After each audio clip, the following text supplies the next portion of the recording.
What's going on, everyone? Welcome back into another live watch along. It's Sunday Night Football here on Forward Progress. The Miami Dolphins, Buffalo Bills battling in Miami to see who is going to take that number 2 seed in the AFC. A lot on the line tonight. For anyone who just thinks one way or another, these teams are both in the playoffs now. The paths for these teams are monumentally different depending on who wins this game. Buffalo wins, the Steelers come to town next week. And Miami has to go to Arrowhead. Not only do they have to go to Arrowhead, but they're facing a likely second-round matchup at the Baltimore Ravens as well. So big implications there. Other side of things, Miami wins, and we replay this game next week, but in Miami again. Much better path for the Dolphins, because then they'd be hosting 2 playoff games in a row rather than going out on the road. Appreciate all the nails who are in here already. See a lot of familiar faces, both from the watch-alongs from this morning on the pizza buffet. Mixed feelings for me going into tonight. I'll get into the game and the props I like in a second, which is not anything crazy here. But the Cowboys win the NFC East, which is huge. Cashes some preseason stuff. More importantly, secure a home game, a better path, get to dodge the 49ers in the second round of the playoffs, which is big. From a betting perspective today, a little bit frustrating for me. Had a bad day. A lot of games where I got great prices, just super frustrating. I'll talk about those over the course of the show with our guests. Clive Bixby, first quarter. Noops, Alex Christensen in the second quarter. Third quarter, Dr. Eric Eager, Sumer Sports. Fourth quarter, it's the whale capper, Drew Dinsick. We'll talk about the game. That's live on our screens. And we'll break down some of the playoff matchups next week, our early thoughts, and just whatever else might come out of here. But yeah, I mean, I hit Tennessee, lost Carolina in a very, frustrating manner. DJ Chark doesn't fumble out the back of the end zone. They cover the game. Missed field goal, 57-yard field goal the other way. Just, it is what it is. Bet the NFL, you know what you're getting into. For tonight, let's get into it. Current market. Let's look at the main market at the game first here, Jason. We are off the 3 now to 2.5. Saw that coming this morning on Pizza Buffet as Miami was taking some money. Total in the game has taken under money this week at 48. My number in the game is kind of like an in-between 2.5 and 3 number. I don't think there's anything really to do here, especially 10 minutes before the game. I talk about this all the time. I don't have an edge at this time. It's very unlikely you don't either on a major market. You can go and bet 100K at Pinnacle right now and click it again and again and again. So not much to do here. In terms of game props, few things that I'd like to get into today. This is not going to be one of those nights where we have like 8 to 10 props. Probably looking at around 5 or 6 here. I think a lot of this is appropriately priced, but let's start with James Cook. I want to play him 2 ways, and I want to play him for a half unit on each. I like James Cook in the receiving game tonight. Now, he's pretty much painted 20.5, 21.5 across the board. Do some line shopping. Make sure you get a 20.5. I like him over on receiving yards. Think he's going to be utilized out of the backfield a lot, especially with the situation for Miami at linebacker now. It's getting thinner and thinner. So we're going to play that for $50. But I do like him under in the rushing yards game. So his rushing yards total in and around 62.5. If we actually look at James Cook now going on several weeks, he had that massive breakout game against the Cowboys where he basically torched them in that game, right? 25 carries, 179 yards. He followed that up with a pretty decent performance against the Chargers, though. Chargers run defense, not so great. Outside of that, whenever he's been averaging this range of 15 to 20 carries a game, which is kind of what I project him at tonight, he's kind of been in that 45 to 60-yard range. I think this number is a little bit too high, not giving enough credit to Miami's run defense. So over on his receiving yards, under on his rushing yards, half unit each on those. Do something a little bit weird here. Not offered in a ton of spots, at least I don't think. Let's take a look at Ty Johnson receptions, Jason. This was something that I had played about 10 minutes ago. Okay, we're still up in a bunch of spots. So not super widely available, but there's enough sportsbooks here that have it. We'll lock in the under a half a reception on Ty Johnson, plus 114, widely available. And we're also going to play that for a half unit here as well, $50. Now, I don't want to say that this is a gut play because it's not a gut play, but I'm not convinced that Ty Johnson is necessarily going to get the same amount of snaps that he did last week, which was 13. The week before, after James Cook, we typically see Latavius Murray, and then we see another back. And that's been different over the course of the year. Earlier in the year was Damian Harris. We've seen some Reggie Gilliam. A couple weeks ago, week 16, we saw Leonard Fournette get some snaps. Last week was Ty Johnson. So I don't think it's a foregone conclusion that Ty Johnson gets a bunch of snaps here. But even when he does, even when he's been in that 10 to 15 snap range, just doesn't get targets. 13 snaps a week ago, no targets. Not only does he have to get targeted, he actually has to catch the ball as well. I think at plus money, that's worth a bet. 4 touchdown scores for the Bills. I think the touchdown score market is, fairly accurate in this game. Yeah, Latavius Murray's not active today. Sorry for that. That's in the chat. Like Leonard Fournette listed as RB2 on the depth chart. Ty Johnson listed as RB3. For the Bills, Dawson Knox is the guy, to me, that's a little bit mispriced. I know he hasn't scored much this year, but we can get him at 5-1 or better at multiple books right now. We'll lock in anything 5-1 or better. We'll put down $20 on an anytime touchdown, and we'll take a shot on him in the first touchdown market as well. Yes, the targets are going to Kincaid at tight end, but now we're starting to see a bigger gap in the pricing. Dalton Kincaid, best odds available roughly in market are in like the 3-1 range on him to score anytime touchdown relative to plus 313 Pinnacle, best price. Everywhere else plus 250 or worse. But I just like Dawson Knox in terms of how he's priced relative to everyone else. So $5 for first touchdown is good there as well. Switching to the Dolphins. Very risky play here. Tyreek Hill. Everyone saw him in the walking boot this week. I get it. I'm still playing Tyreek Hill over on receptions. You get him plus money on the over 7.5. You might not have the explosiveness, and Pinnacle best number in market as well. We'll lock it in there. We're going $75. I'd make it a full unit if I was more confident that he'd play the entirety of the game. But I know the explosive plays are not there a lot. They just don't have the receiving weapons outside of Jalen Waddle. They will do whatever it takes to get him worked into the game plan. A lot of screen passes, stuff underneath, whatever it takes. I just think that over 7.5 should be favored personally in this market. You're getting it at a small dog price. I like Tyreek Hill on the over. In terms of anytime TD for the Dolphins, I'm not going to play a first TD. I honestly just didn't see a price that I liked. I very often advocate for the fact that the guys at the top of the anytime touchdown board, the favorites, very, very rarely offer value. Devon Achane tonight for an anytime TD is in the minus 120 range. Yeah, widely available minus 120. I have him priced at minus 144 to score a touchdown in this game.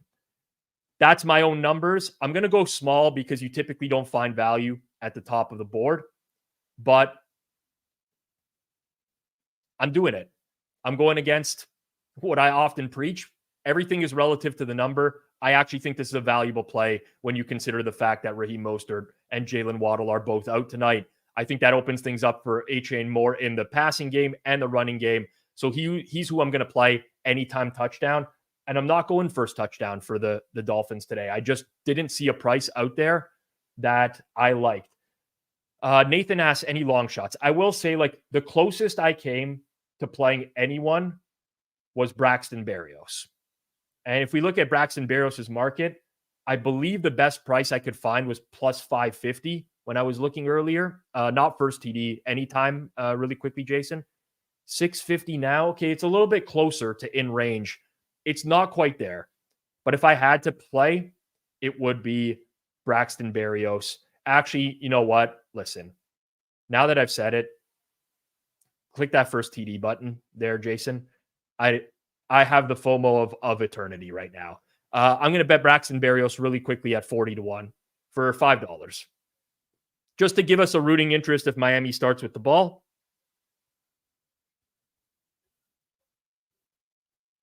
Betting on air as we go through here. All right, I'm going to try to get this in really quickly.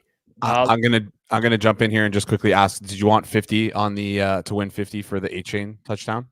Yes, anytime on A-Chain. Also, Jason Sins behind the scene. Everyone, you're big on A-Chain tonight as well. Let the people know why. I am. I just locked in the Braxton Berrios first TD there. I'm big on A-Chain too. I took a little bit of a deep dive into this one this past day, and I was just taking a look at the run locations for both the Dolphins and for the Bills on defense itself. And I was using Arjun Menon's stats. You can find him on Twitter at Arjun Menon if you search him. He's got great stuff there. He has this like little app portal thing, and basically what I saw was the Dolphins like to run outside the left tackle and behind the left guard. The Bills are giving up the most EPA per play at those two locations. On top of that, the Bills give a lot of explosive plays in the run game. So I took Devon A-Chain longest rush attempt. If I could find the price, I think it was 13-1 on 50+ yards. I took a ladder all the way up from 30+ yards. So plus money the whole way through. And then I also did longest reception as well because they give up a lot of plays the Bills give up a lot in the passing game in the short and behind the line of scrimmage there. Give up a lot of explosive plays. So, explosive player, just dart throws at some explosive plays. I'm trying to dig and find the price right now that I got on it. So it was 20+, 30+, and 40+ for longest reception. 40+ is 17-1. 30+ is plus 850. 20+ is plus 235. And then longest rush attempt, 20+ is plus 110. 30+ is plus 320. 40+ is plus 700. And then 50+ is plus 1300. Played kind of all the way up there. So square brain play of the day. If you want to tell me, please feel free to do so. But hey, let's have some fun with it. Yep, let's do it. Nathan says, any thoughts on Claypool anytime TD? So I know this has been a popular one because Claypool did see the field last week, which and kind of has been the last few weeks. It's a very small amount of snaps. Honestly, I just don't like it relative to the price. Like if I, Claypool anytime was roughly, when I was looking today, like 11-1 or so. I would rather just take like River Craycraft or Robbie Chosen at like 9-1. That's my personal opinion. To each their own. If you do play Claypool, I hope you get it regardless. I'm not invested one way or another, but just relatively speaking, where all these wide receivers are priced at, I would prefer to go Craycraft or Robbie Chosen in that one. But just hoping for a good game. And I got my Bills playoffs home. Probably the worst price on the planet. Earlier in the year, I laid minus 200. It was like week 5 or week 6 of the season. Been sweating that ever since. I'm happy now we got there. Now just hopefully a good game for tonight. And we'll start it off with my usual suspect, my usual partner in crime here on Sunday nights. Different show tonight, though. Not the typical forward progress, but we got a live watch along. Clive, how are things? What's going on? Just get it. I'm in playoff mode now. I'm done with the regular season. I'd like this. I kind of wish that this game had more meaning other than playoff positioning. I wish it came down to like the Bills needing to win to get in. But ultimately, we're here now, and enjoy it. Yeah, it's been a minute. Glad to see everybody back in the chat. I had a Bill. So like my biggest Super Bowl position is the Bills, which I picked up right before they played the Chiefs. So I'm looking at, 40-1 Super Bowl. So I don't have as much of a sweat as I had if Jacksonville got the job done today. I don't like the Bills. Neither do I. Not anymore. They've been terrible.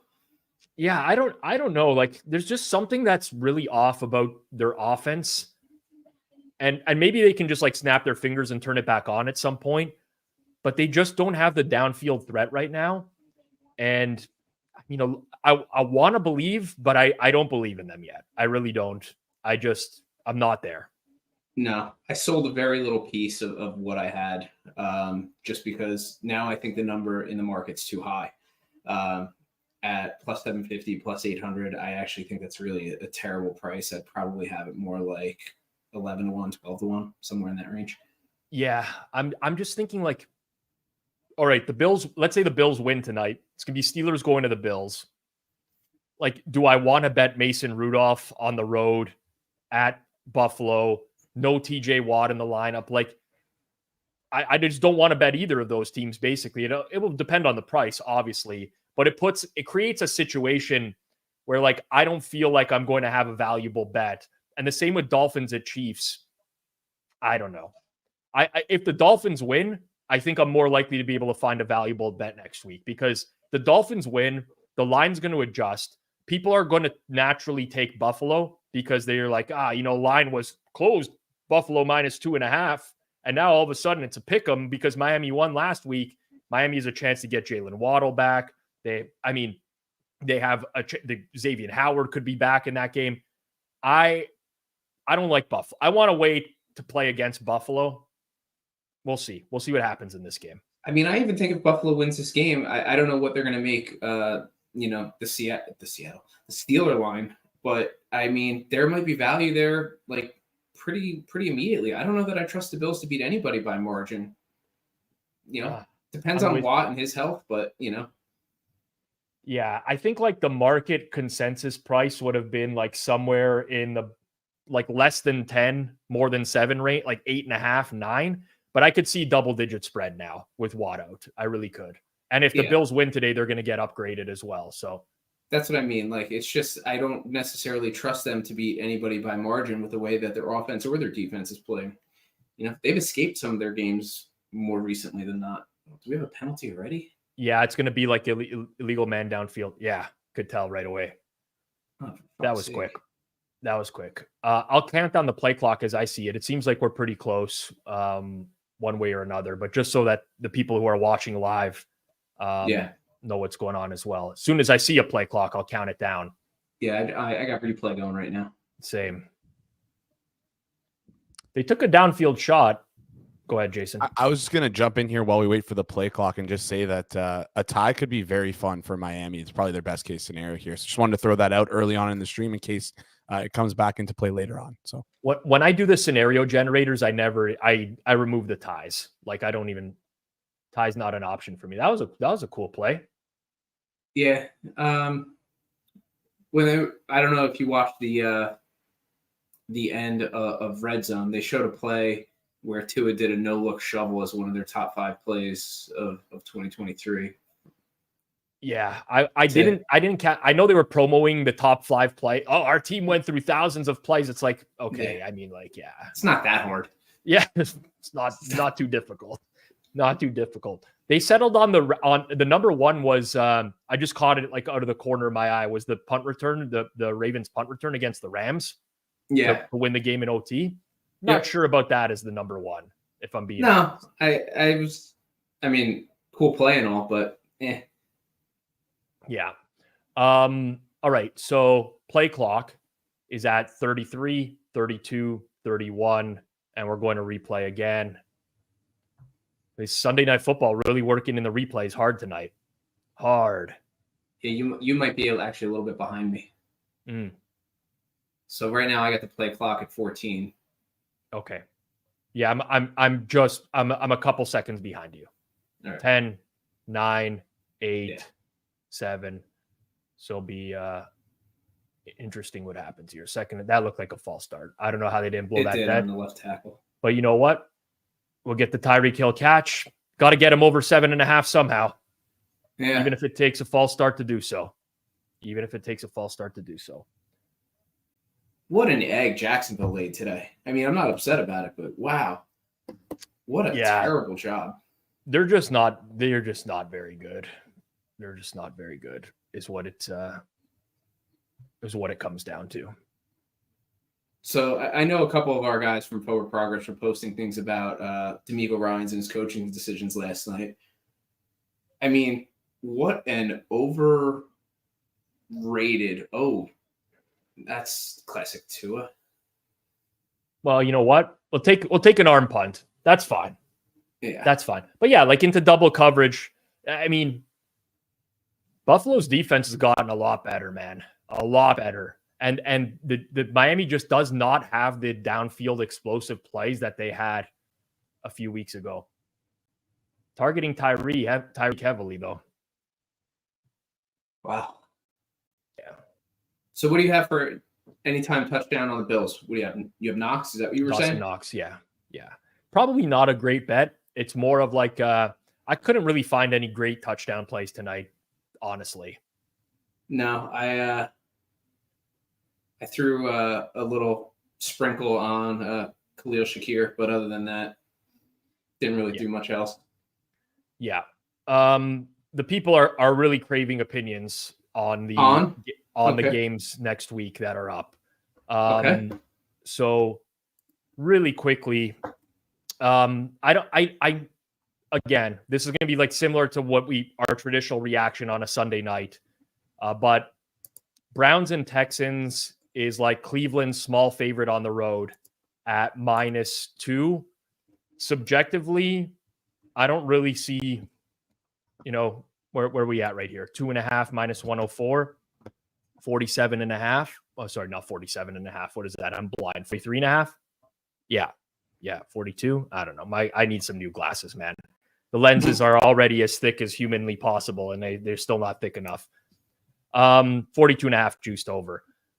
I just like, to me, that's fine. Like subjectively in my head, it was like Cleveland's probably small favorite on the road somewhere, and it can't be 3.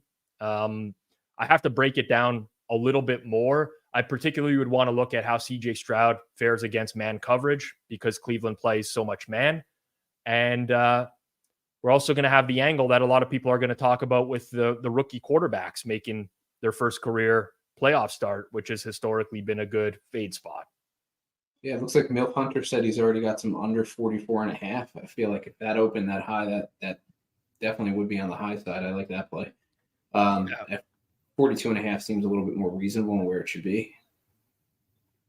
Oh man, this is such a tough game because like I like Cleveland's coaching staff a lot and I don't like Houston's. I've obviously made that clear a lot, but like I think a lot of the credit that's going to Houston's coaching staff really should just go to CJ Stroud. Like, agreed. To me, that's what I was trying to get to when I started bringing up like some of the coaching decisions yesterday. That was not a game that was played to win. That was, let's just not make a mistake and just be as absolutely traditional and old school defensive minded as we could possibly be.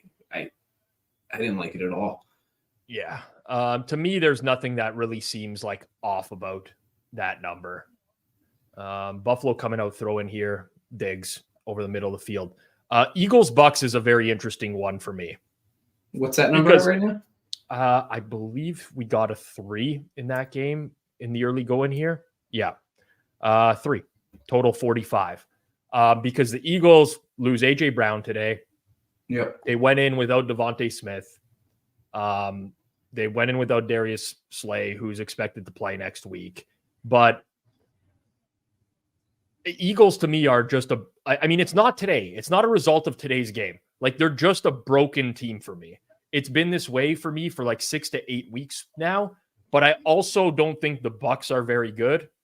And I think that they've played a lot of these shit teams recently that make them look a little bit better than they are. So I think that this is kind of like an appropriate number in the early going here. Subjectively, I want nothing to do with Philadelphia. And now Jalen Hurts with like the finger. You see that finger today? Middle finger? Yeah. Oh my God, man. Like that was, yeah, no thanks. So I know, I mean, the people that have been in the chat for the whole season, I feel like we talked about this early in the year that the Eagles just didn't look right. And they were skating by, getting wins. And it just, I think, you know, in the words of Dennis Green, they're showing us who they are. Yep. I can't take the Eagles with all of their situation. I never thought I'd say this, but I actually have interest in Tampa Bay at, you know, getting a field goal. I think like a lot of what's going on with the Eagles recently that I've heard is like, it seems every week they're the buy low candidate.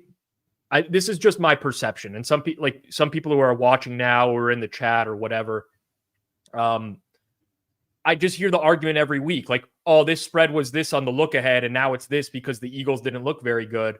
And like they just keep getting worse and they're bottoming like out more and more on a weekly basis. I don't know, man. Like the defense cannot stop anything. They cannot stop anything.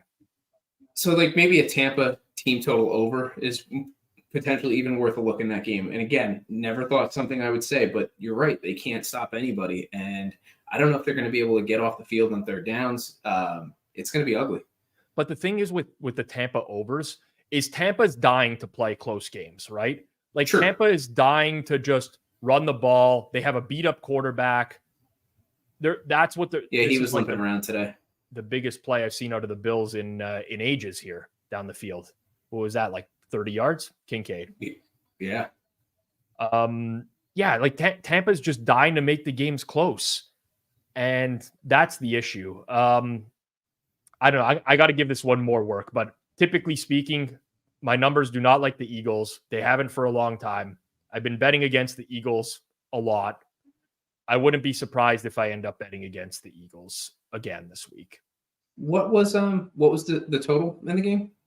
I believe it was 44.5 or 45 in that range. Yeah, 45 juiced under, basically a 44.5 number. So 21.5 at plus money. That's Yeah. Okay, so that's that one. NFC off a nice little run. Yeah, I got Cook under rushing yards. What do we think that was? That was like 15 yards? Yeah, 12, 13, something like that.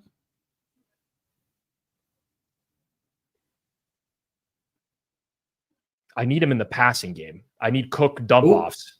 That was a false start. Oh, we're going to get him over the middle. Pass it to him. There we go.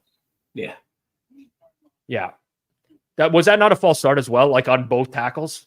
Am I just crazy? No, you're not crazy. It's weird. Like they got so strict on calling the offensive offsides, but like some of these, false starts, defense lining up in the neutral zone the last couple, between today and yesterday, just not seeing it. Right. The two. Oh, Nathan says it opened Eagles -1.5. I didn't see the pure openers. That makes sense that it got bet up. Like again, like there's even today, like listen, I lose a lot of NFL. I don't claim to be the best NFL bettor on earth. I mean, if you watch Pizza Buffet this morning, you might think I'm the worst NFL bettor on earth. Although I think the one I got right, I only gave out 3 picks today this morning, but the one I got right was the Giants.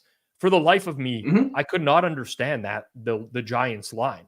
Like to me, Giants plus 5.5 was a good bet. Even, wow. Oh, they didn't let Buffalo would have picked up the fumble anyways. But that like Giants plus 5.5 to me was a valuable bet, even if the Eagles played their starters the whole game. Agreed. But you had like the chance of the Eagles not playing their starters the whole game when they looked at the Cowboys score. I don't know, man. The market sees the Eagles very differently than I do. It's like not being willing to get off of last year's priors. I mean, it happens. I mean, when a team goes as far as they went last year too, it does just happen. You see it in basketball too, where team has a very, very good year and nobody wants to adjust off of it. Right. I mean, think about the Kansas City totals this year too, right? Like how long did it take for, the market to adjust to they are not an over team in any way, shape, or form anymore. Like their defense got good and their offense got significantly worse. Yep. So Baker, who do they, if Buffalo wins, they host the Steelers and Miami goes to KC. Yeah. Yeah. For a rematch of their Germany game from earlier this year as well. Come on, let's get a Dawson Knox tutter here. You got him. Oh, I threw it too late.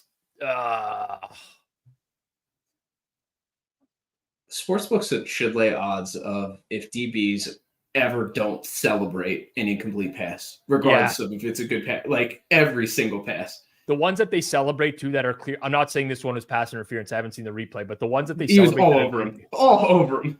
Oh yeah, this is like he had him like originally on the break, and then the He just DB waited is too just long. so much faster than Knox as well. All right, let's see what we can get here. Let's see what we can get. That's not a bill. Wow, the Josh Allen experience, and he goes down at the 3. Oh my god! Why would you take that out of the end zone? Well, listen, it looked like he had like 20 yards of room. He just tripped over his feet. That's Eli Apple for you. Yeah. Well, I roasted Eli Apple on the show this. I mean, in fairness, he would like I don't know what this was. That's a pick. That's a pick. Arms are under it. Yeah. This view will give us the best That view's shot. better. Yeah. He picked that. His both arms under the ball. Buckeye legend, Eli Apple. Okay. Thoughts on the NFC games. Here's what I want to do. I actually don't know the lines in these games. So I actually want to give I think maybe the better way to do it, just for this week only, since there's so few games, is like, here's what I would have opened the number at. And this is off the top of my head. For any of those who ever watched my Circles Off episode back in the day with Chris Bennett from Circa, you would know that he came on and he said, like, we put out our openers and we don't give them much thought, really. Like, this is just our general idea. So that's what I'm going to do here. If you haven't checked out that episode of Circles Off, it's in our old studio. It's a long time ago. It's a great episode. Gives you a lot of insight into like an NFL odds maker putting out odds. To me, you absolutely have to put out Rams and Lions at Lions -3. And there's no ifs, ands, or buts about it. It has to be Lions -3. Because anything that's not -3 gets bet to -3, in my opinion, in this game. That's my thought. I could see that.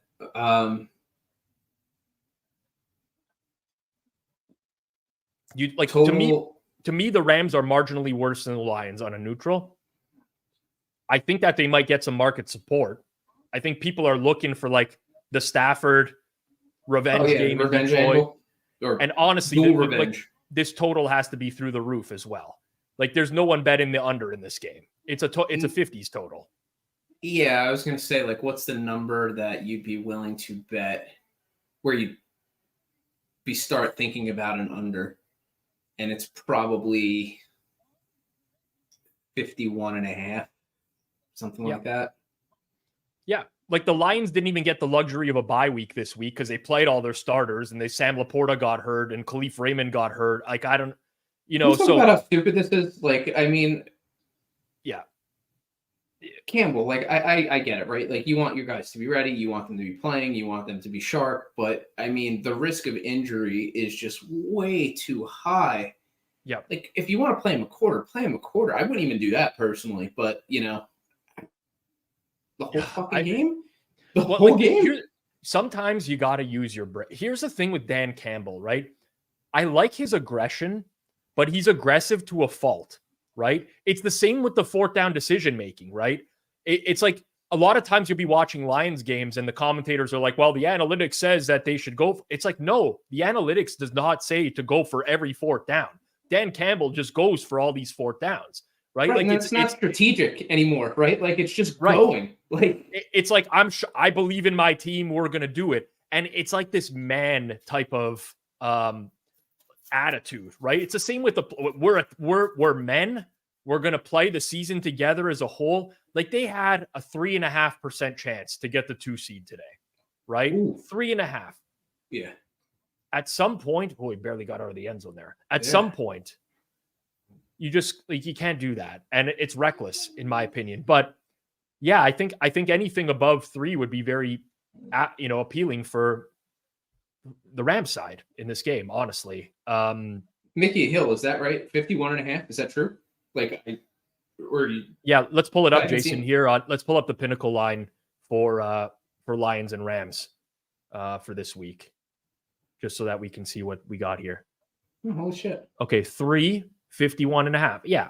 Now, like, the market shaded Lions here, and I think it'll come towards the Rams. I think the Rams will draw some interest. I think so too, honestly. It's weird because I wouldn't have said that like 6 weeks ago, but the Rams have played really, really well. Like that's a good football team right now. Defensively, they got holes for sure, but so do the Lions. And yeah, the Laporta injury, Sammy Ports, as Johnny calls him. I mean, that's big. I mean, he's a big part of their offense. Yeah. I think the Rams can get some interior pressure on Goff. I like the Rams more than I thought I would in this situation if you would have asked me 6 weeks ago. Yeah. Yeah, I'm in the same boat. I mean, it's weird because like I'm just looking at like season-long market,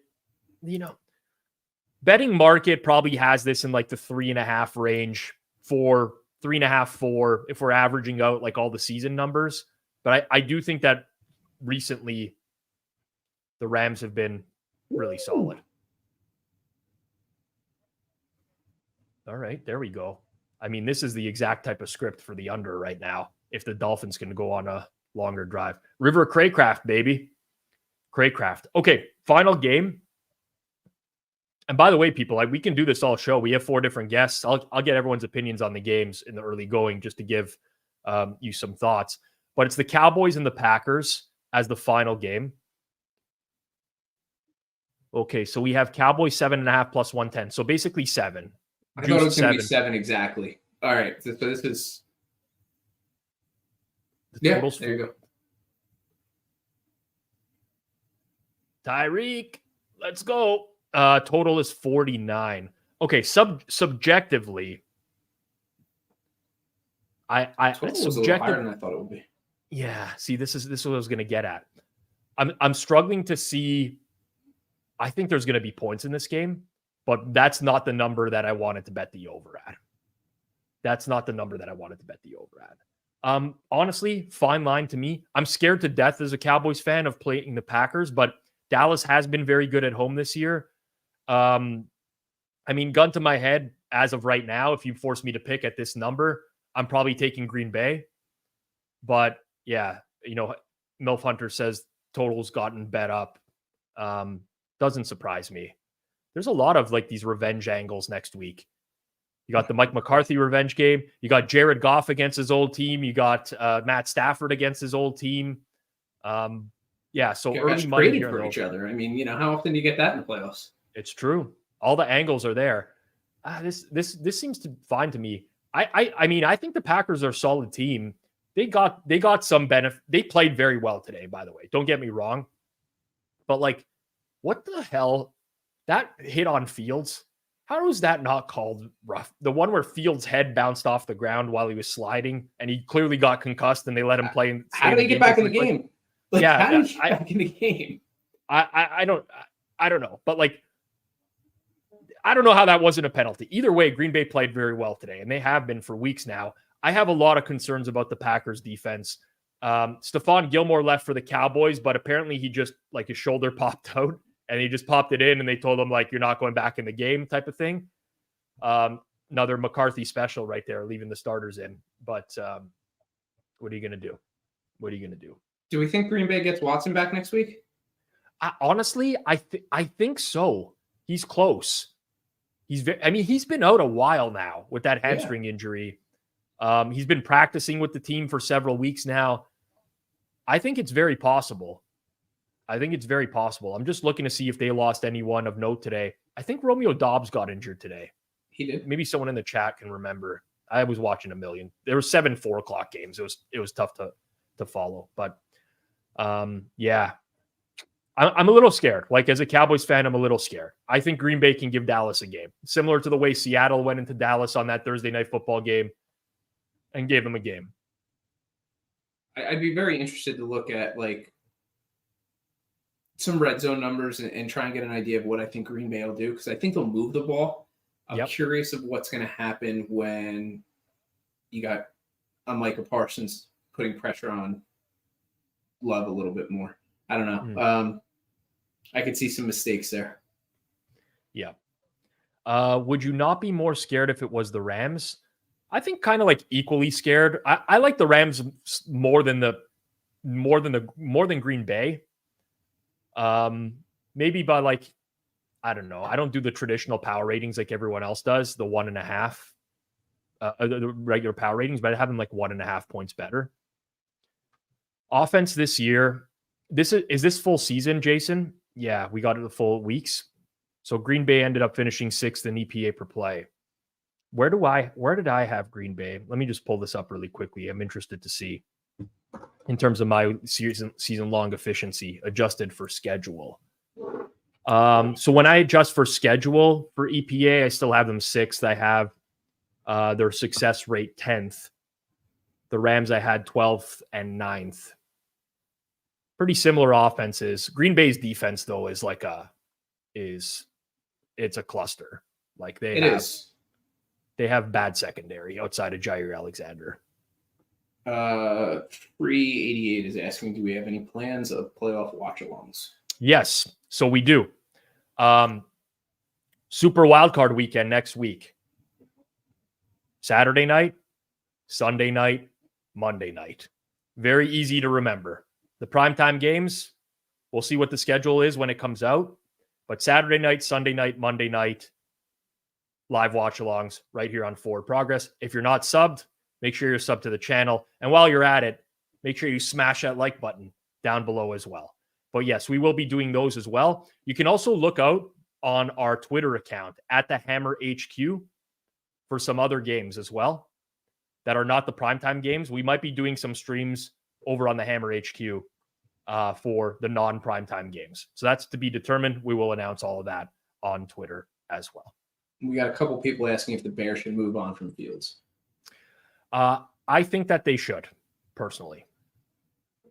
What is the minimum? So it's like everything else, right? Like it's a trade-off, literally a trade. What is the minimum return that you would need to move on from him? Or I think that's where the question really lies, right? Because yeah, I'd be more than willing to trade Justin Fields. What are you getting? Are you getting a late round first? Are you getting a second and something else? I think that's kind of the question. I don't know his exact trade value. That's tough. And yeah, it's dependent on like what the market is willing to give in return. But I don't think Justin Fields, I don't want to say he can't win a Super Bowl. I just think it's so unlikely. He's just not good enough in the passing game. And I don't know at this point that he can be coached into like anticipating these routes earlier than he is. So he's fine. He'll last in the NFL, but like he's not the guy. He's not that guy. He's not that guy. Wow, they took a shot downfield. Yeah, overthrew Diggs by like approximately a nautical mile right there. Yeah, that was a little surprising. Yeah. For Fields, and I was having a conversation with a friend of mine who, I grew up a Bears fan. He's a Bears fan. It's got a lot to do with his progressions and his reads. Like he causes his own pressure. Like he can do things in pressure that other guys can't. That's it. Yeah. But that's my take on it. I don't know that he's going to learn that anytime soon. And I'd rather get the better quarterback contract. Oh, here we go. Oh, just keep going. Wow. Khalil Shakir. That was a big one. 46 yards down the sideline. Yeah, I'm with you. Like he takes a lot of unnecessary pressure. He can't. That was just like bad routes by the corners there on the tackle. 2-on-2 on the outside. Yeah, 2-on-2 on the outside. He shouldn't really get roasted like that. It shouldn't happen. If you grew up a Bears fan, why are you still not a Bears fan? It's not that I'm not still a Bears fan. I have connections and friends within the league, and it's just I end up rooting for them as much as I root for, my team. That's become more important to me than the Bears, to be honest. Yeah. So, if there's one team I'm rooting for, it's still the Bears, but it's just different. Let me be the first to beat the Friday commentary and say the Rams are shaping up to be the square dog of the week. I've honestly never looked at this. Well, that's not true. I did look at this stuff for a long portion of my life. I honestly don't care. It's the same deal last year. Dallas going into Tampa Bay, the amount of money that Dallas took in that game, and everyone, I mean, I did it for different reasons, but everyone just kind of pivoted to like, Tampa's got to be the side because everyone's betting Dallas. I've seen this a million times in the playoffs before. At the end of the day, I'm just going to bet my numbers one way or another. That's it. All that shit doesn't matter. Like it's couldn't be less relevant. Who wins defensive rookie of the year? I don't know what the odds are. I don't look at this market a lot, but to me, it seems like Will Anderson should win it. Like at one point, Jalen Carter are the two favorites. Will Anderson ended the season so much better than Jalen Carter. Like I think people thought it might have been a shoe-in for Carter earlier. They're going to go for this fourth down, right? Because like, yes, you don't call that. You don't call it a draw play. Yeah.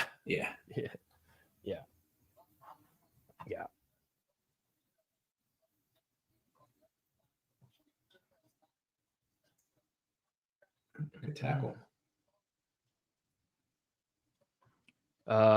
Bears were a square dog today. That's correct. You know who was a square dog yesterday? Was the Houston Texans. Well, not a square dog, just a square favorite on the road. But they took all the money. They won the game. Hey, go the other way, Josh. Jesus. Oh, man, this is hilarious to watch. You should not have caught that. No. What the... I know it's instinct, but Jesus. I mean, come on. I will say this. Allen is going to get roasted because this is another interception, right? But I don't mind this at all. You got to throw the ball. I would much rather this. He took a shot. There's guys there that will literally throw that ball away or take a sack. And it drives me nuts every single time. I'm with or you. They'll run out of bounds. Just fine, throw it. I'm pulling up the Action Network public betting percentages from today. Apparently 73% of the public bets were on the Titans today. Square dog came through. That kind of surprises me a little bit. 59% on the Giants. Another winner. I mean, here's what's hilarious. Let me go over to I always used to go site by site to see how vastly different these numbers were. Now, obviously, they're getting them from different sources and whatever. But like, if I go to pregame and I look at their NFL sides numbers from today, they have the Titans at only 46% of the public. Big difference. Big difference. These public numbers, man, really tough. Really tough to decipher all of this stuff. Really tough to decipher this. Yeah, it's kind of nuts. This first quarter flew by, man. Did it not? It really did.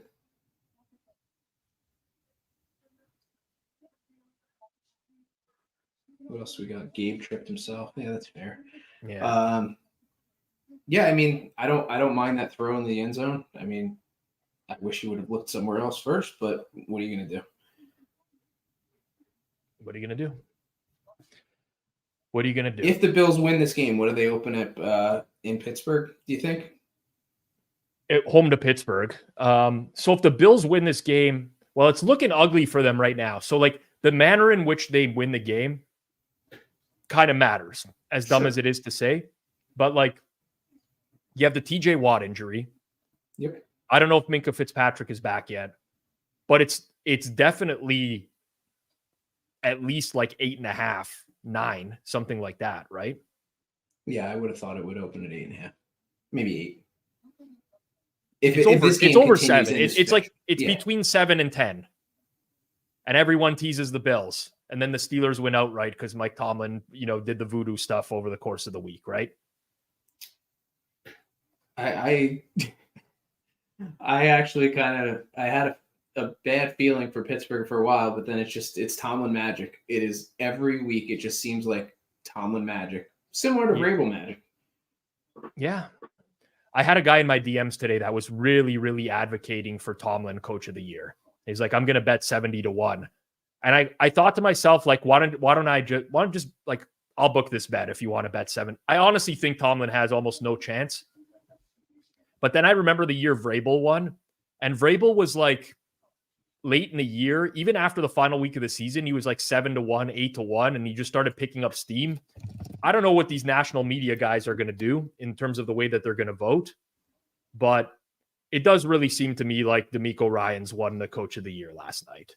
And just like a pure recency, like Stefanski was like minus 500 in market, but just be like they didn't have a meaningful game this week, and DeMeco Ryans did, and they won. Seems to me like that's the way. And Jacksonville lost, so they ended up winning the division. But the way in which Houston won is what bothers me about naming him Coach of the Year. Right. Yeah. I don't know.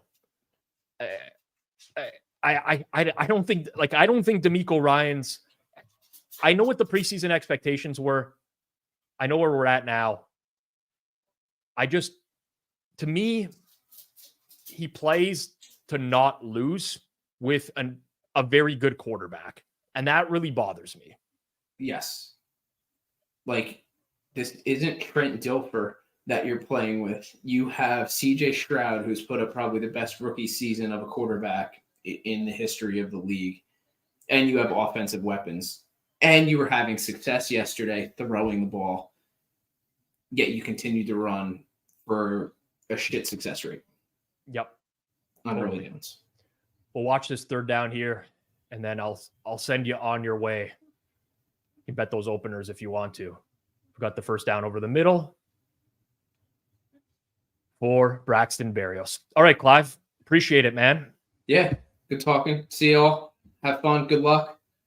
And maybe we'll see you on the next watch along. Yeah, for sure.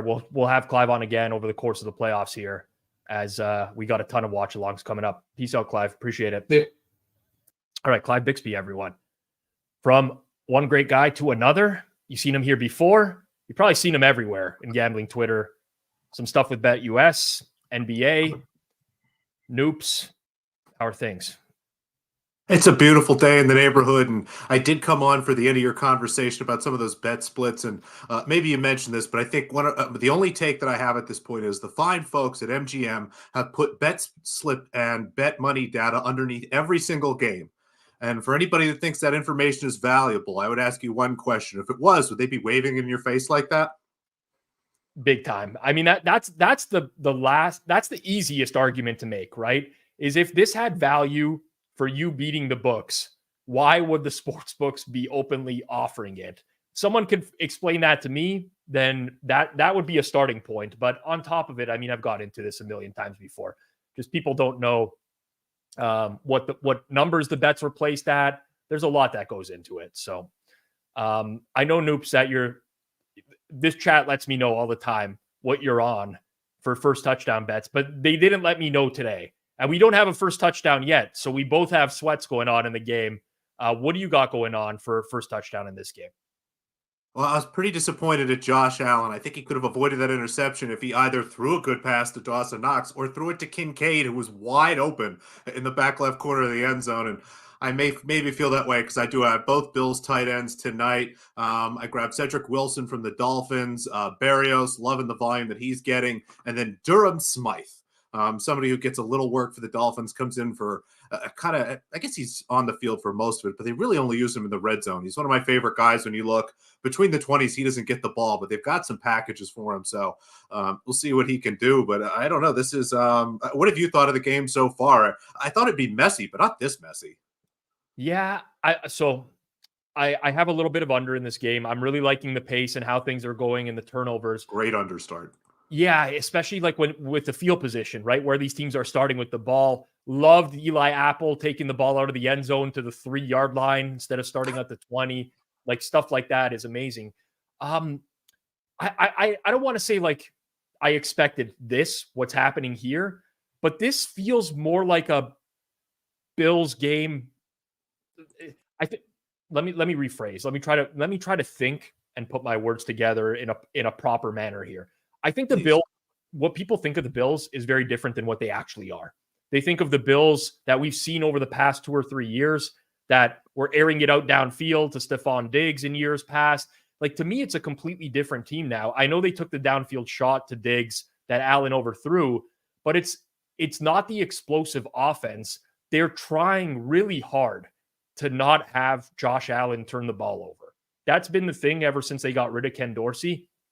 But to me, you just got to accept that. Like, you got to accept that he wants to stretch the field, go for those downfield shots instead of like this dink and dunk, take what we get type of situation. So I'm not super surprised at the way it's played out. Maybe the amount of turnovers so far, yes, but it's kind of flowing the way that I thought it would flow.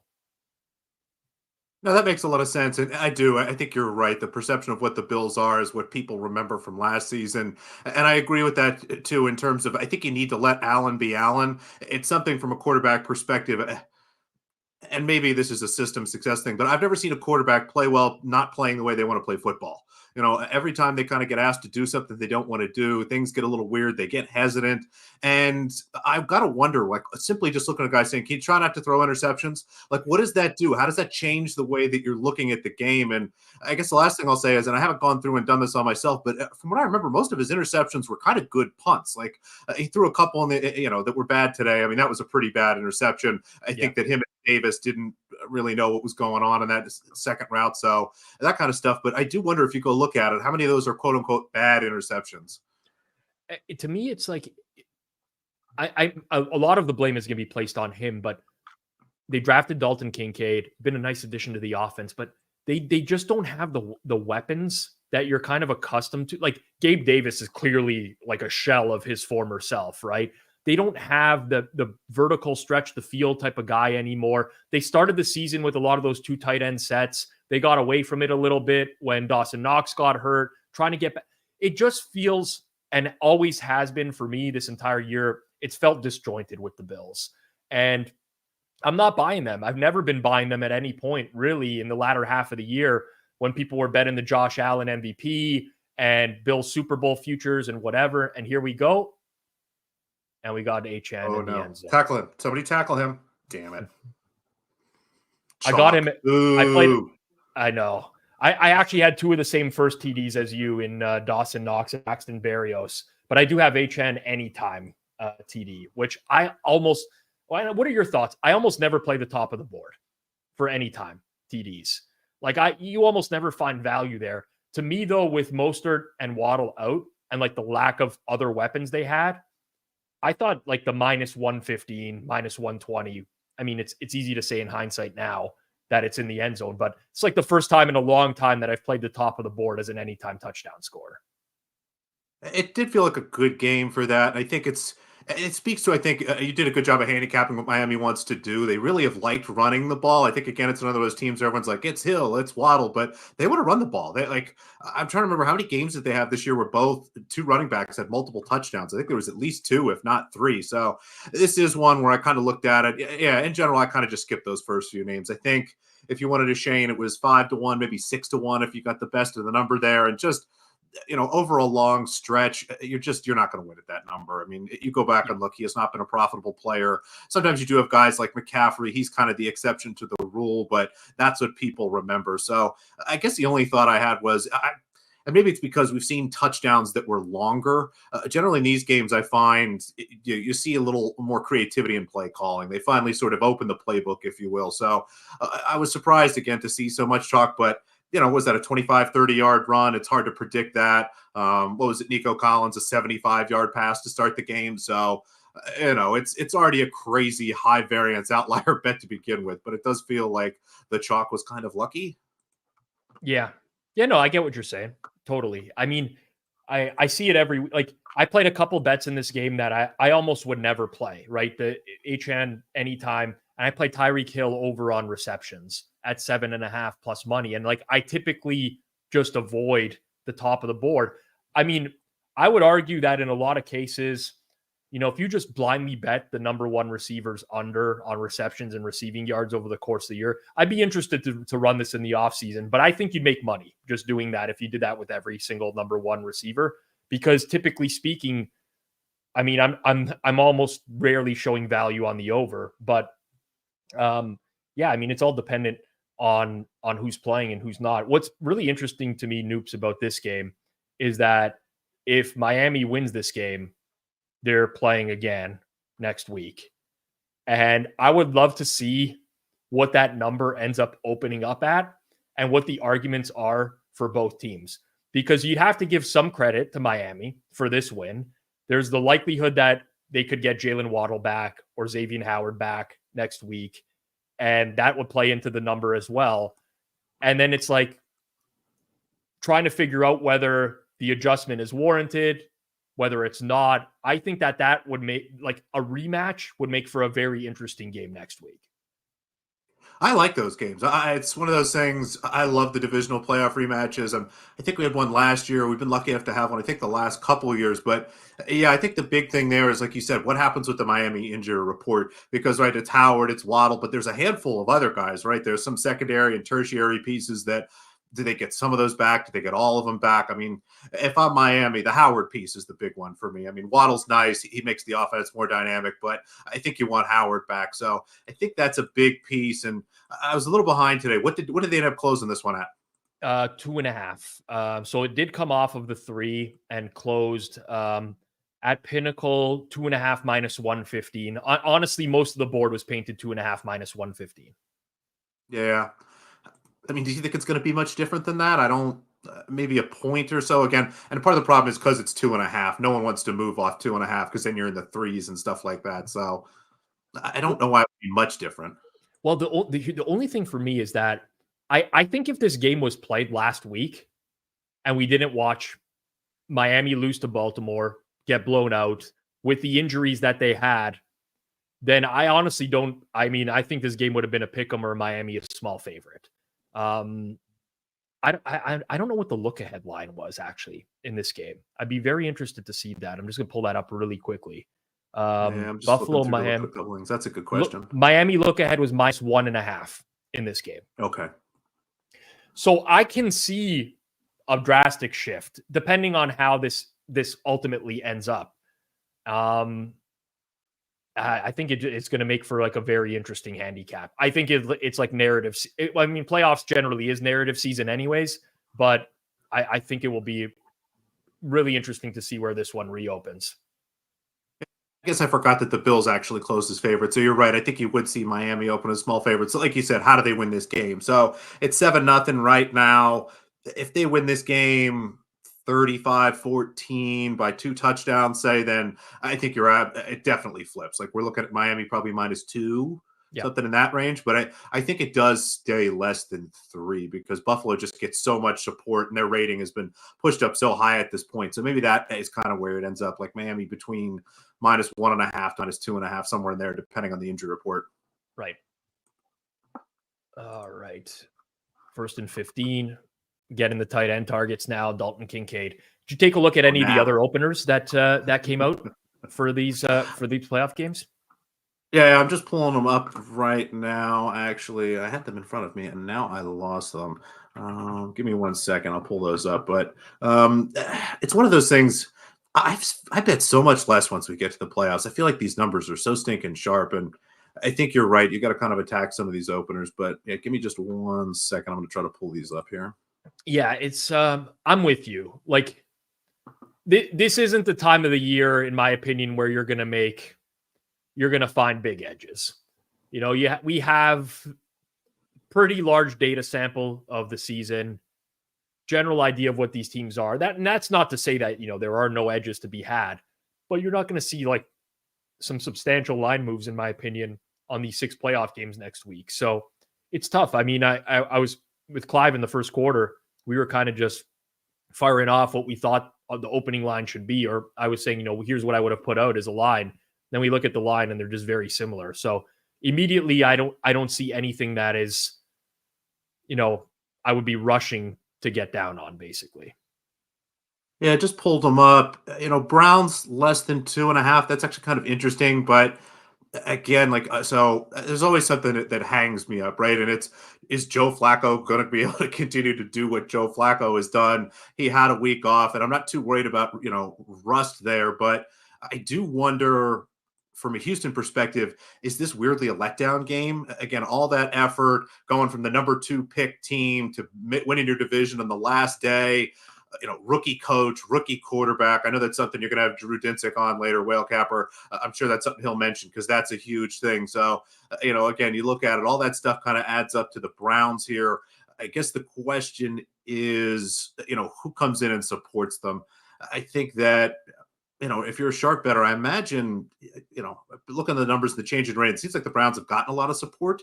So I wonder if this moves out a little bit. I'm just trying to think from the perspective of some of my smart friends, some of the other sharps, like, how do you talk yourself into Houston here? I guess home dog, but there's just so many question marks. Yeah, I mean, I think the people who are going to bet Houston, it just ultimately comes down to CJ Stroud and having the better quarterback. I think that's like a lot of that was a huge play. Diggs. I mean, Eli Apple actually had like Apple had very good coverage on that play. That was a great throw, great catch altogether. The magic Let's is see back. if they can punch it in. Yeah, we'll see about that. Now, I mean, I still have Dawson Knox anytime, so wouldn't hate that right now. Wouldn't hate that at all. So, I think Browns, that's a good spot. The Eagles game, what I do know about the Eagles game, that's going to be the most exhausting conversation to listen to other people have, because it's all going to be about, well, the books, they're begging you to take the Eagles. They're begging you to take the Eagles. It's only minus 2.5, 1.5 I'm seeing right now. Oh, no one's going to want to bet the Buccaneers. But as someone that lives in Philadelphia and has to listen to a lot of really sad Eagles fans, that is 16. That was insane right there. That's Sherfield. Oh, Sherfield. That's right. Yeah. Oh, wow. I mean, awesome. this is like the presence of mind. Thought that was awesome. Yeah, I mean that this isn't like it's That's just awesome. very That's why very they pay smart him. heads up play. Yeah, like absurdly good play right there by Sherfield. Well done to anybody that had Sherfield anytime, because he has been getting a little bit of run, but he's just so hard to trust. But that's a great catch. That's really fun. What a great shot for those shoes. Nike's making a lot of money on this replays. They sure are. They sure are. Yeah, Eagles Bucks. I think that's just going to be bad conversation after bad conversation. But the Eagles have been so bad. Like, I wonder if that's a Buccaneers team total over or something like that. It's got to make sure Baker's okay and stuff. But it seems like the Buccaneers should actually be able to run the ball on an Eagles defense that was just as bad today as they've been for the last month. This is the thing. I just cannot get over how bad the Eagles defensive unit is.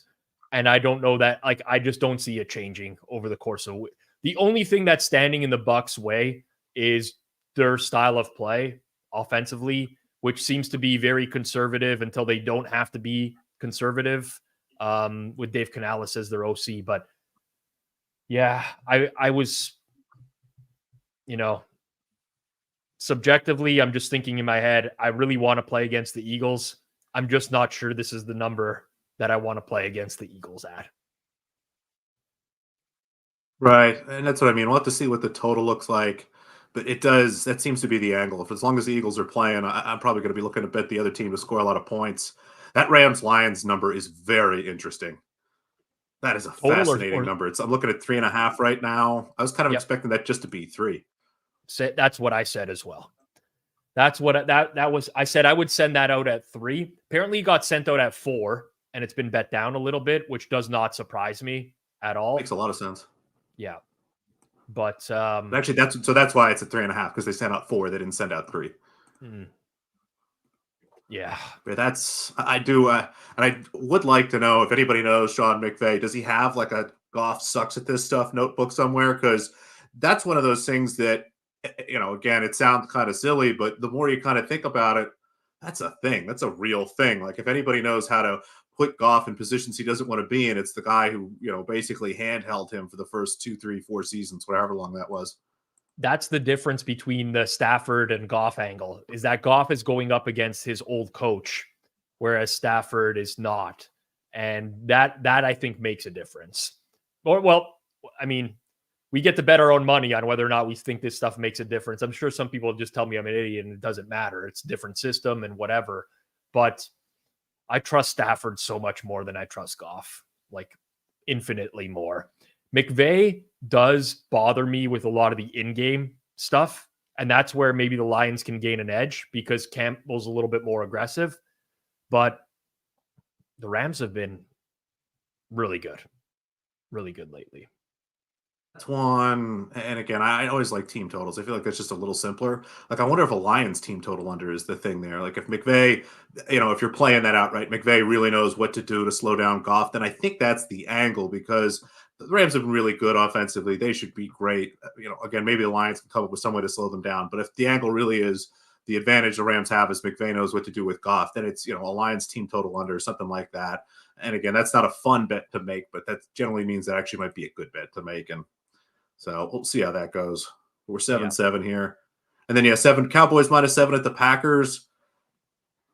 I thought that'd be 6. What did you think that would be? I think so. I think that based off of like the way that the market has ranked these teams for the majority of the year, it's either like juiced 7 or 7.5 personally. So not surprised at that number. As a Cowboys fan, I am a little bit scared of the Packers, but the Packers defense is not very good. This total got bet up pretty much immediately.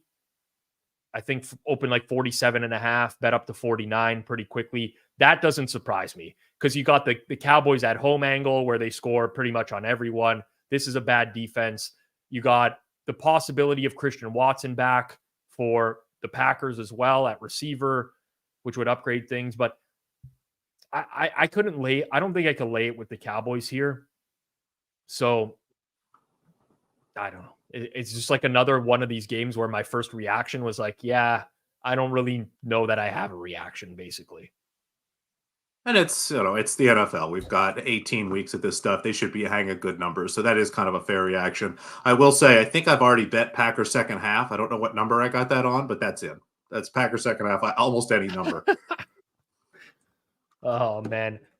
I could see that. Dallas getting off to a hot start, making it very interesting late in the game, making me question my existence. I think the Dallas team is very overrated. Crooning about Jordan Love down 21 in the fourth quarter. He's so good. Yeah.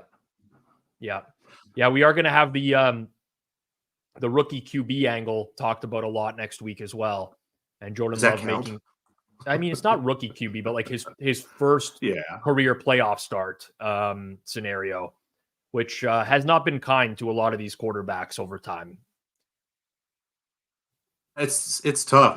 And it makes sense, right? It's this is finally the week you're playing like a really good team. It's now this counts. Blah blah blah blah blah. And again, and from a Packers perspective too, I guess for them there isn't kind of the letdown of, I guess they exceeded expectations, but maybe they didn't exceed their expectations. They didn't win a division or anything like that. So you don't get that little bit of hangover again that I do think we'll get with the Texans. Like, I think if I'm looking at that game, again, I need to look a little deeper at this, but maybe like some Browns first half, again, just kind of playing into that angle of the letdown spot a little bit. But yeah, I think you're right. In general, they did a pretty good job, but looking right now, if I had to pick all 4, give me the Browns -1.5, the Eagles the Buccaneers +2.5, the Rams +3.5, and then probably the Cowboys -7. It does feel like the Cowboys win that game by big, but I think Green Bay will find a way, or McCarthy will find a way to keep the Packers in it. We got a lot of revenge game angles next week. I love a revenge game angle. How many X revenge? Well, we have the Goff and Stafford ones. We have the Mike McCarthy against his old team. That's right. Sloppiest Joe in the chat points out the Deshaun Watson revenge game as well. Would have been interesting to see Deshaun Watson play his old team, honestly. That would have made for a lot of entertainment as well. Maybe they'll find a way to get him out there. I guess they can't, but I can hope we can find a way. I mean, I am a little surprised, and I'm not as up on the NFL rules, but Dalvin Cook got cut a week ago and he gets to play in the playoffs. That's kind of interesting. What's most interesting to me about that is I strongly consider the Ravens to be like a very progressive NFL franchise in that they're oftentimes ahead of the curve on a lot of things. Yet, like, I don't know what they see in like washed up running backs. Like, what is Dalvin Cook going to offer to that team? It reminds me of, do you have that friend that collects something that no one should ever really collect? Like, for some reason, they have a bunch of old cars no one's going to want. Like, the way a mechanic shop always has, like, those 6 cars that are just there forever. My grandmother used to love to connect. I don't know if you've ever seen these before. They're called carolers. They're these little dolls about a foot tall, and they all just look like that. And she has about 150 of these things. And that's kind of how I feel. Like, I wonder if it's almost the Ravens' way of like, because if you're the Ravens GM, you're one of the best GMs. You are someone that has done better over and over again. Like, I wonder if you just kind of start screwing around and you're like, we'll take Dalvin Cook. No one thinks he's any good. We'll get him 100 yards and a touchdown. Melvin Gordon, come on in. Gus Edwards, your knees can't keep together. We'll figure it. Justice Hill. Has he been in the Ravens for 10 years? Like, I don't. It's one of those like things. He's been around forever. Yeah. It might just be a troll thing. I don't know. It could be. Well, I mean, there's worse collectibles than carolers. I'll tell you that. Some people collect hair, noops. It's really some sickos out there. I've seen that before. It's very odd. Yes, I see. There we go. That's it. Exactly. Well done. Yeah, they're very creepy, especially when there's a lot of them and they're all stacked. And I guess the other thing, I'll just give it away. She started filling her house. So there was a row of outside stuff, and now there's a second row of furniture that is now stacked with stuff, and the room is slowly coming in on itself. I think we may have to go in there one weekend and just take a bunch of stuff out, see if she notices. That's that stuff is nightmare fuel right there. Like, I cannot imagine waking up in the middle of the night and just seeing a row of like carolers on the wall. It's amazing you turned out to be the man that you are, Noops, after growing up around that. It's tough. And maybe that's, this is all just recovery from that. Maybe that's what really drove me, like a really good comedian kind of thing. I don't know. That's what I had to do. Anything to distract myself from. Who does that? No one sings like that. The Dolphins they got to do whatever they can here to run as much clock and score with as little time remaining as possible here. I think the big question at this point is, what do you think in this second half? Now, I guess neither one of these teams has a big lead, but do you think either one of these teams, again, let's say Miami scores here, does anybody take their foot off the gas and go, you know what? Maybe we play each other next week. Maybe it's the Steelers and the Chiefs. But like at this point, we're not trying to get anybody hurt. Like, are there any business decisions to be made in this second half? See, like, I don't think so. Just because you have to avoid the path that is like road game first and then at Baltimore second. Because if you think about it, if Miami loses, Miami goes at KC, at Baltimore as their first two games in the playoff. Yeah. If the Bills lose, they go at Miami, at Baltimore. Into like it's so important for them to win this game. No, that's a good point. All right, so I agree. Then we'll definitely get full effort here. I guess the only way that happens again, like if somehow Miami gets up maybe 2-3 touchdowns or something, or Buffalo again gets up 2-3. I don't know why I think Miami's going to win this game. And subconsciously, I seem to think Miami's going to win by a couple touchdowns here. But yeah, if either team gets up maybe in the fourth quarter, we'll see it. So what do you think the second half is going to be here? I mean, it's been pretty ugly. The live total's 44. We've got 14 points right now. So, I mean, they're not going to hang a 30 for the second half. It seems like maybe we're setting ourselves up for a 24, 25, maybe. Something over 24 feels right. There hasn't been any defense in this game. There's been 3 turnovers that have drastically affected the output in terms of actual score. But Buffalo's at 8.5 yards per play. Miami's at 6.7 yards per play. I would like an overlook in the second half. I'm on full game under here at a good number. Would love some sort of middle opportunity. But I do think that offense like has been very prevalent in this game, and I don't know that that's going to change. I agree. It's so the true accuracy, to steal a phrase from one of my favorite people in the world, who I someday hope to meet and get an autograph from. I really do. But, I guess the true accuracy score here is probably closer to 14, something in that range. Like, there should at least be 20-some points on the board, right? Has to be, if not more than that. I mean, definitely for Buffalo. The turnover. I mean, the second turnover was a 4th down. You can't really blame Josh Allen for throwing that, but yeah, first one was. No, I'm with you. The Bills should have 14, if not 17 points. Clive says no one wants that. Your trauma is showing. It happens. It's wear your trauma. Wear it like pride. Bad stuff happens to you. Might as well get something out of it. I had to look at all those things. Now all of you have to think about it. And we filled whole minutes of kind of a boring football game so far. You know what? A little bit. I'm seeing a preview here for the Australian Open, and I might as well get your thoughts. It was asked in the chat earlier. If you have any thoughts, putting you on the spot. So men's tennis, for anybody who follows me, I'm a big fan of women's tennis because I found it historically much more interesting because there's just way more parity. The men's game for years has been this handful of guys, Federer, Nadal, Djokovic, Murray snuck his way in there. And now all of tennis sort of looks like this. From a men's side, Djokovic is plus 110 to win the Australian Open. He's going to win. Again, unless like there's a COVID thing again and he refuses to get vaccinated, they don't let him in a country, or he hits someone in the face with a ball again, or his head explodes. Like those are the only real ways I could see him probably losing, because one of the things about the Australian Open, I think it's one of the most unique things about tennis. It is one of the 4 biggest tournaments of the year, and it's in the 3rd week of the season. It comes right away.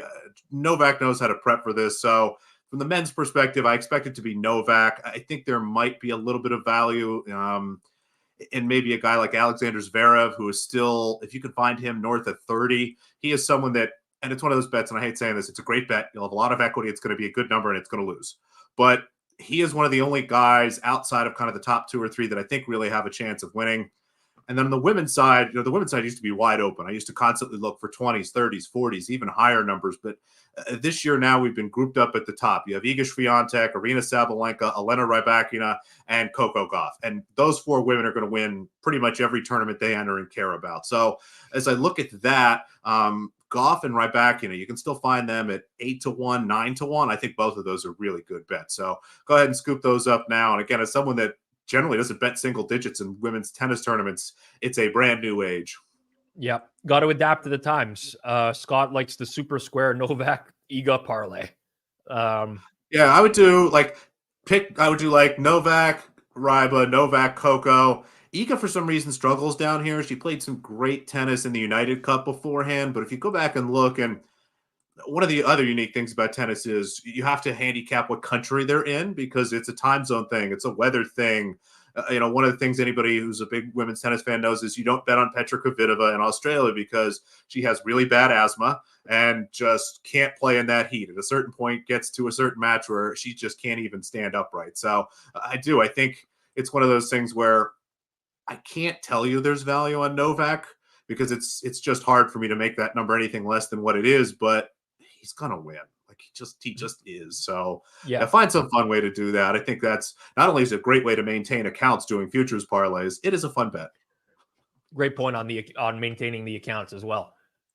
Man, Miami gets dinged with these ineligible downfield like every game so many times.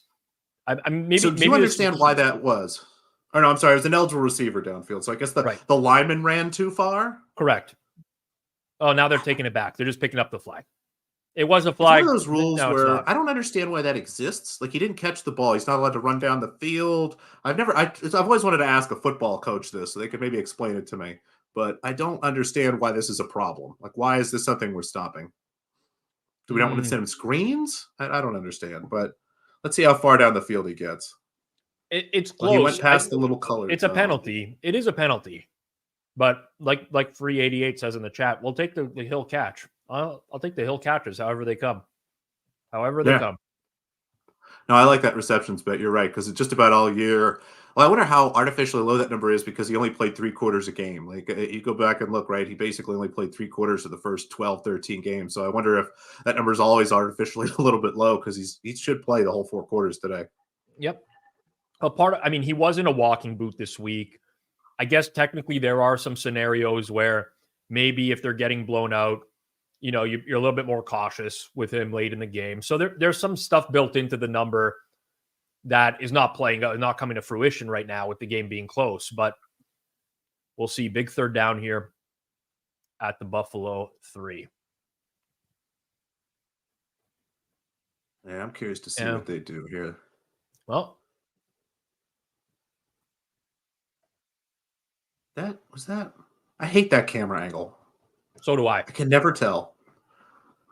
Like, I believe the referee because he's standing there, but like, yeah.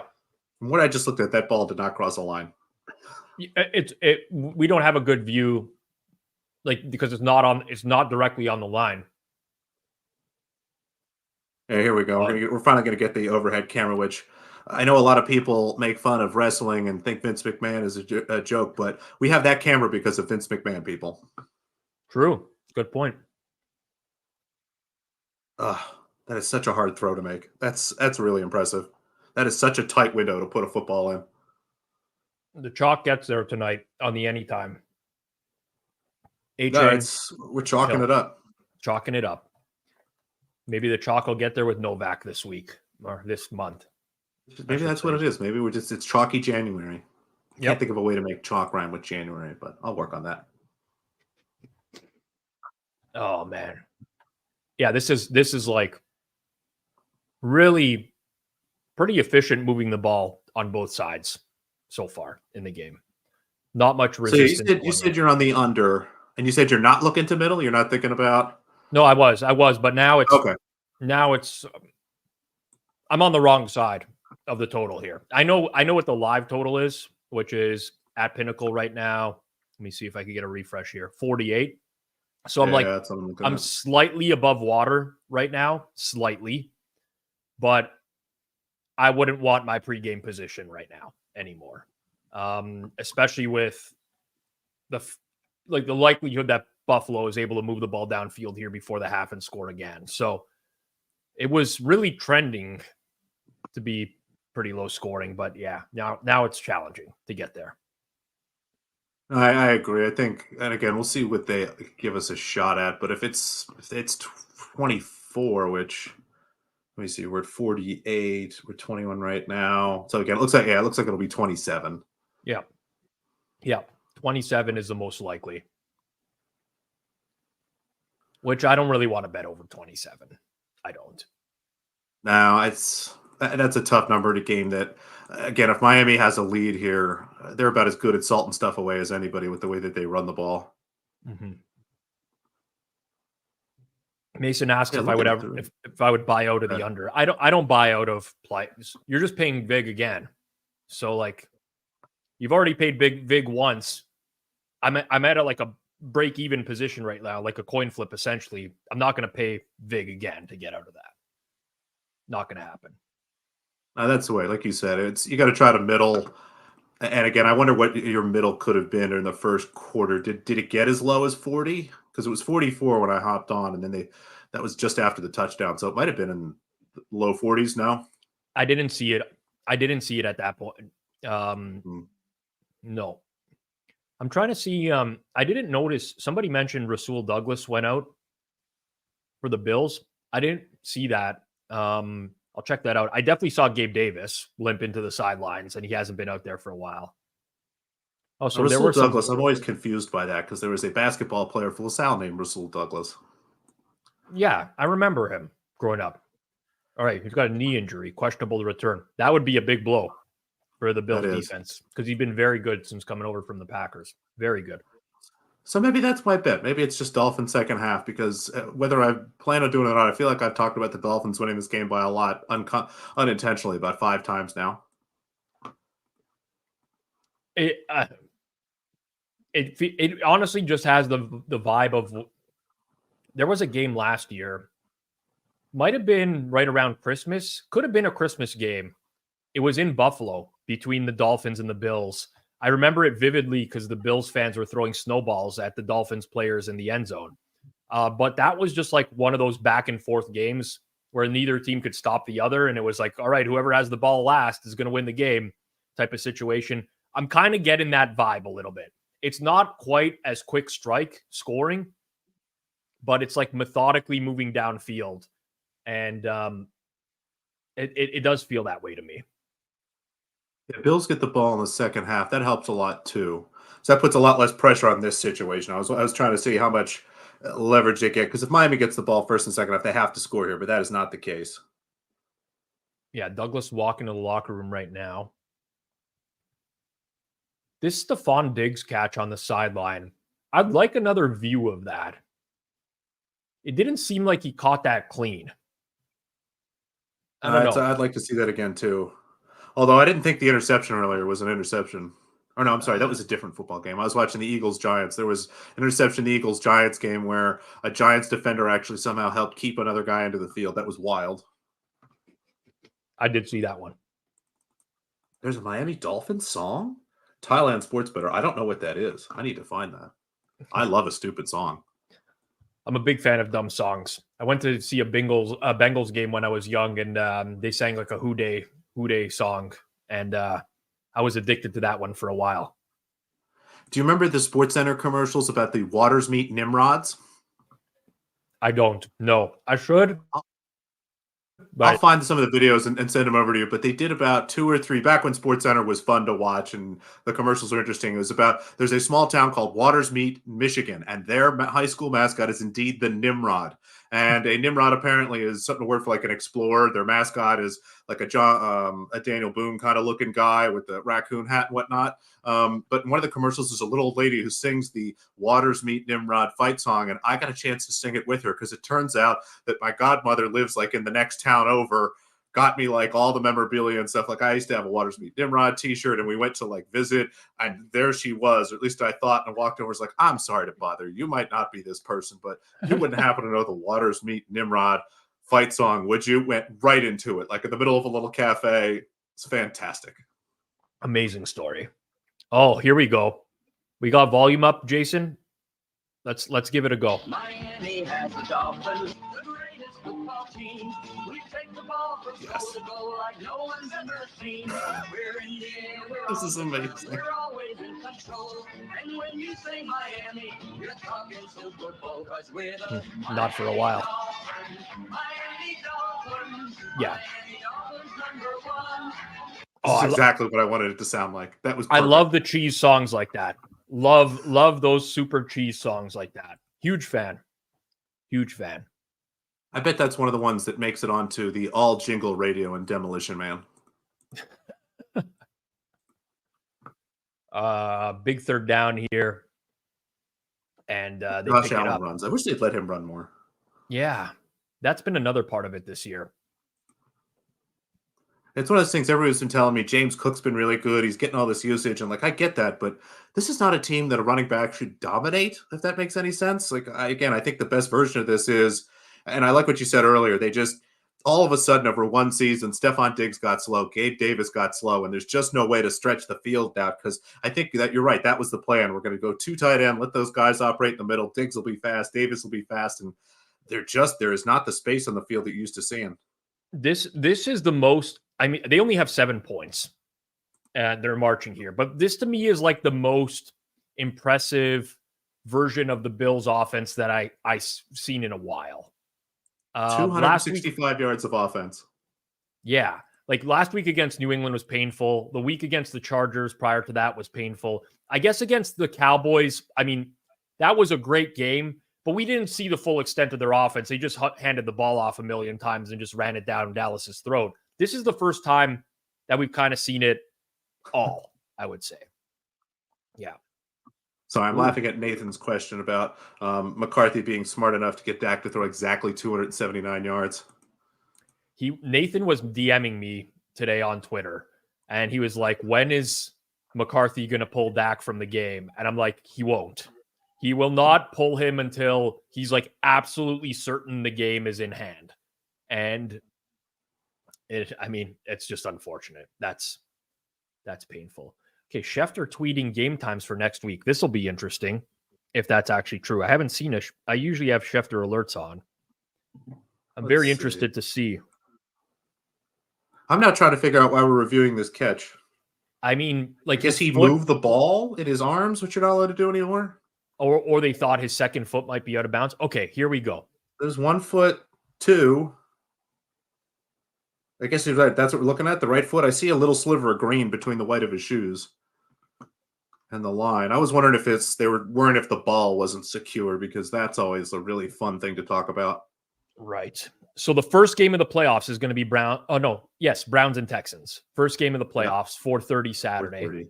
My Cowboys are playing 4:30 on Sunday.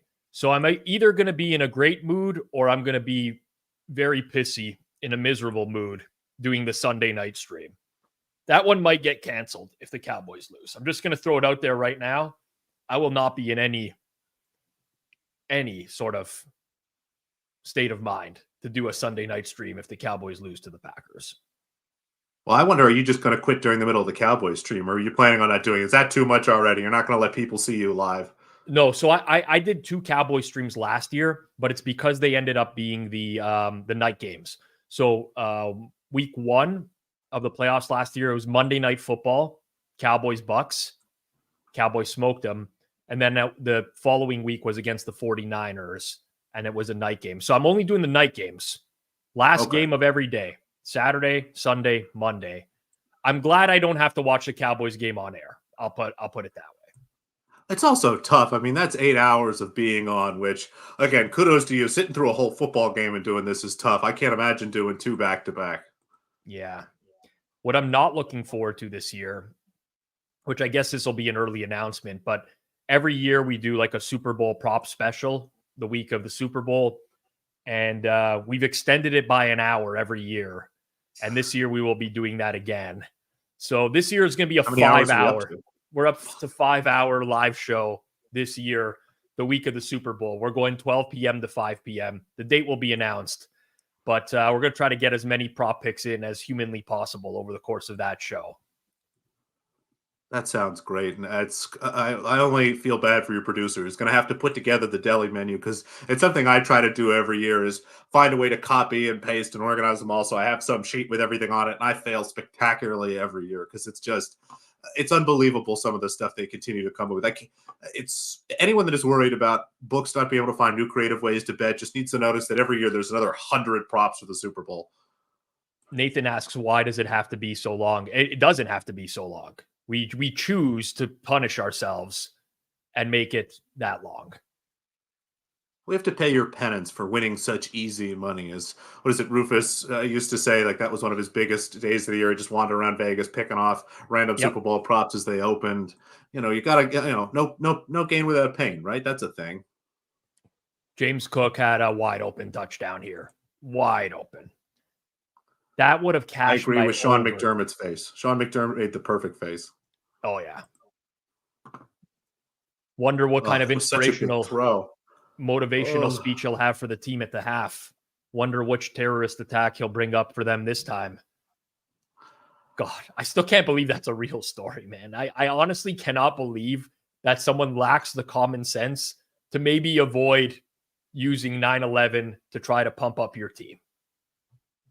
It's misguided is the best word that I can come up to describe, the nicest word. But I do wonder how many people who are Bills fans just jumped up and said Leonard Fournette would make that catch. I love that kind of stuff. Lenny could have never run that route, though. He could have never gotten separation. That's true. That would have taken an extra 2-3 seconds. Yeah. Lenny is good for that 5-yard catch over the middle of the field every single time. But yes. Oh, man.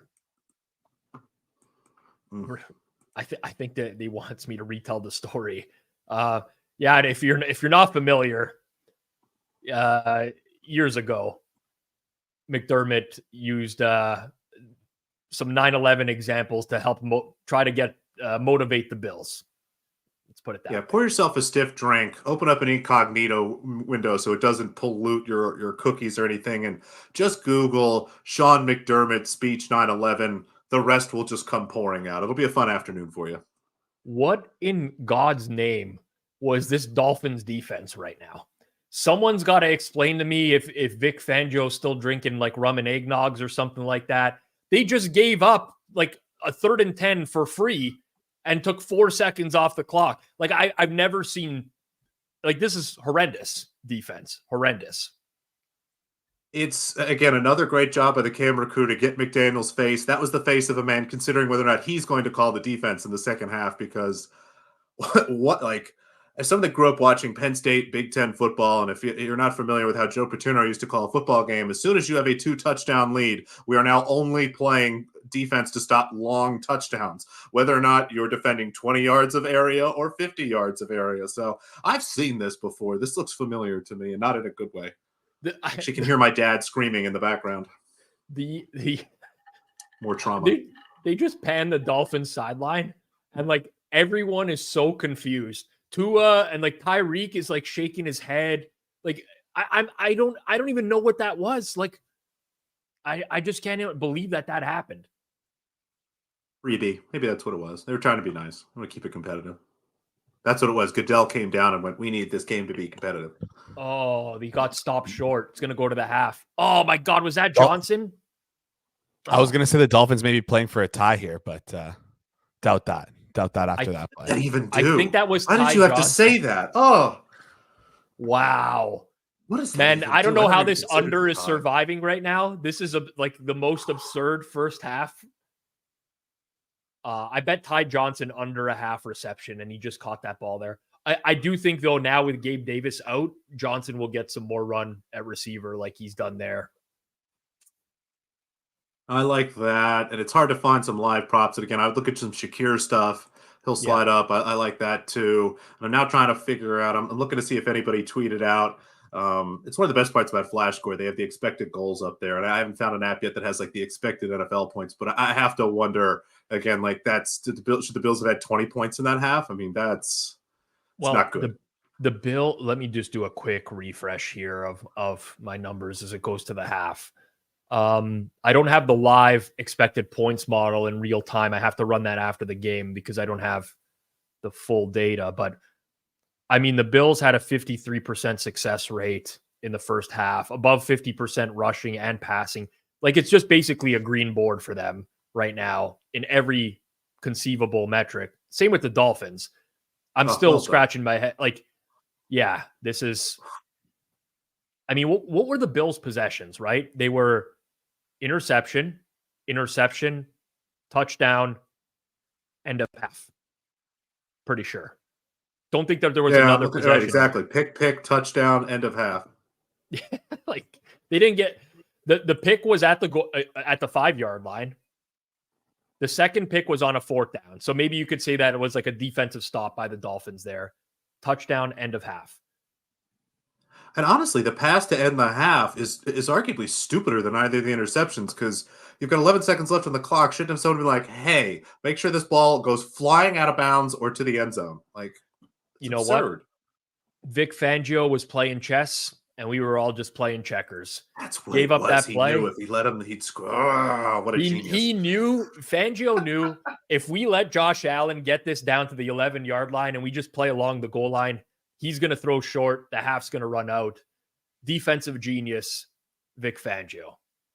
Absurd. One of my favorite names. Like, I think at some point, if I ever have to use a fake name, I might go with Vic Fangio. But the problem is, people might know who that is. Yes. Fangio is an Italian last name. Vic is not. I mean, I guess Vic is kind of common, but it's like more of a female abbreviation in Italian. Victoria, right, is very common. I'm very interested. Yeah, you're right. There's not a lot of Victors. Yeah. I mean, there are, but it's just not super common. I like the name. I'm a big Vic Fangio. Like, in terms of names, he's up there. Rolls off the tongue nicely. So, 24.5. Bills minus 3.5. 24.5. What just happened? Yeah. Oh, man. It does feel like Bills minus 4. Bills taking some money. Yeah, Pinnacle opened -4 plus 102 here. I kind of like it's moving in front of my face, but Dolphins money line opened plus 206 second half, and I kind of like that a little bit. Just on like, I could easily. It's always hard. Like, are we going to bet on the Bills to suddenly stop being stupid? Like, it's one of those regression arguments where it's like, okay, the Bills should have more points, but they don't because they're the Bills. So, like, are they going to come out and get as many opportunities the second half, let alone close on them? Right. Like, I don't, versus like the Dolphins, who have not played great by any stretch of the imagination. I mean, you know, the first interception was pretty solid, I think, on their part, but you know, a solid game. I'm just going through their numbers right now. You know, 218 yards, pretty decent. Only 8.4 yards per pass. They are getting almost 6 yards per rush here, but yeah, is it the team that should bounce back should win, or the team that's just been lucky can just kind of keep doing their thing? Yeah. I mean, listen, like Miami's moved the ball as well. Like Miami's possessions have not been bad. They had the punt in there, but like, it's not like they've been stopped at all by the Bills defense. And now Rasul Douglas out. You know, I tried to click the over 24.5 minus 114 and it steamed to minus 127 pretty quickly there. But it does feel like that is a little bit low. I hope I'm wrong. I just got to ride the full game under with my guy Eric Eager as well. But it's going to be a dicey sweat for the second half. Again, 10 minutes ago, we were expecting it to be 27. It's 24 and a half. And it makes me uncomfortable. Well, as long as it doesn't make you as uncomfortable as those dolls that your grandmother had back in the day. Because I will not have any nightmares about 24 and a half, I assure you. But yeah, both these numbers look pretty solid. I think you're right. That the best angle here, the Dolphins, and again, maybe even +4 at this point. I mean, it's +4 -15. If that gets to +4 standard juice, I mean, that's kind of enticing. Yeah.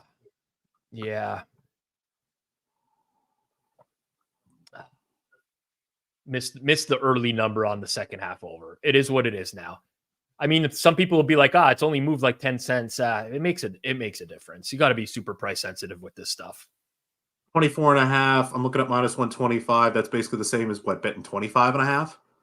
Like, because again, I don't know points on totals, but I can't imagine the point from 24 to 25 and a half being worth that much. Yeah, 25 itself has got to be worth next to nothing. Although with 2-point conversions now, it's a little bit different, but yeah. Noops, best of luck with Australian Open, even though you couldn't find the long shots. Appreciate you joining me. Everyone check out his stuff, FTN, BetUSTV. Follow him on Twitter @_Noops. All the best, man. Appreciate you joining again. Absolute pleasure. Looking forward to coming back. Good luck with the under. Good luck with your Cowboys. I will try to cheer for them, even though my least favorite uncle likes the Cowboys. So I'll try to pack that away and cheer for you. Hopefully Best of luck. Have a great hopefully rest he's not of the show. watching. Now he knows he's your least favorite uncle, unless you've told him before. Oh, he already knows that. Yeah, it's kind of his thing. All right.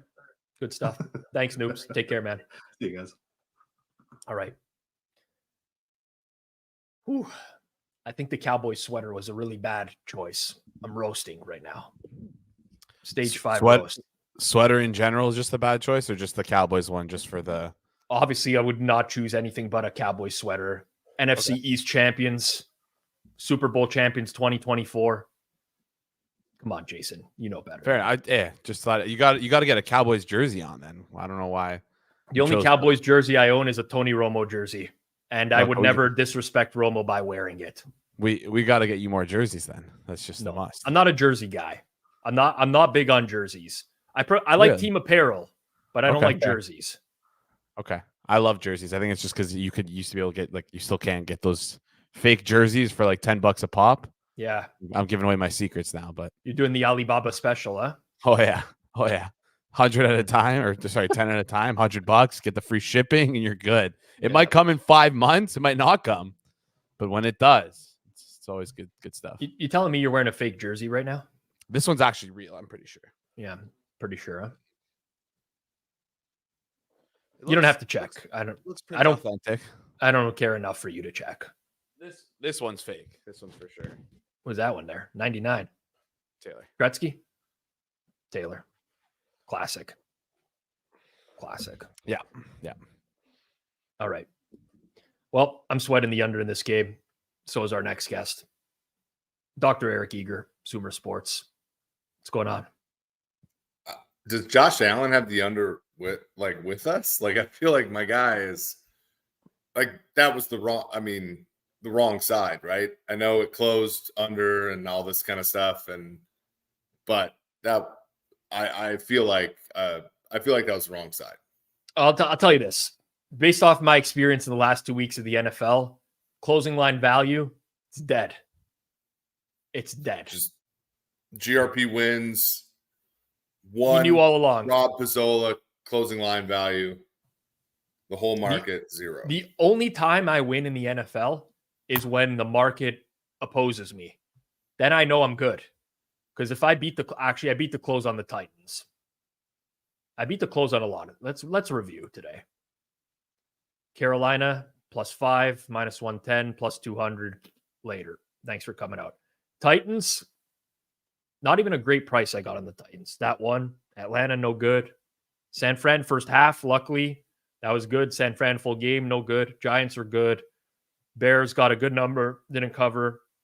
I somehow lucked out and played Seattle money line instead of spread. Don't know how that worked out.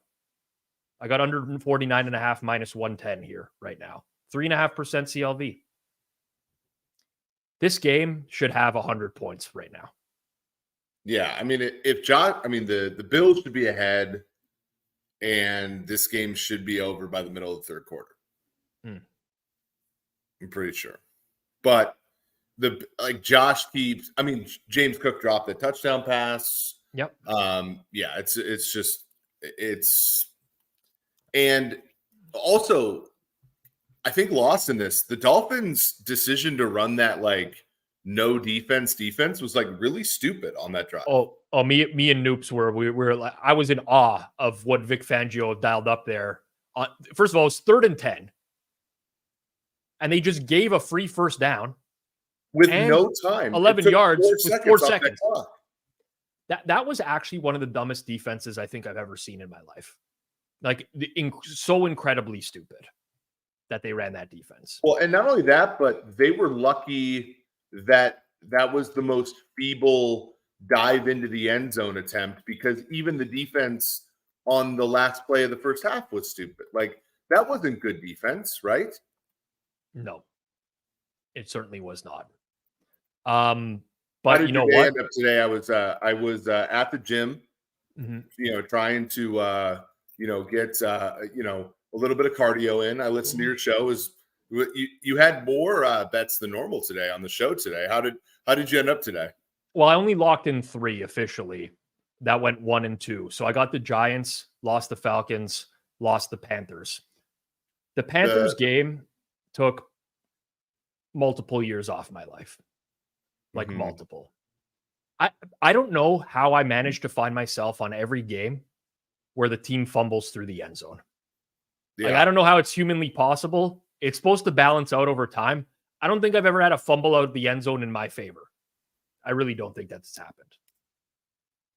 I had one. I remember it succinctly because I was on Chiefs -6 first half in Chiefs Browns on my birthday in the year 2021. You remember the game that Mahomes had the head injury against the Browns in 2000 and in the 2020 playoffs where he had the concussion.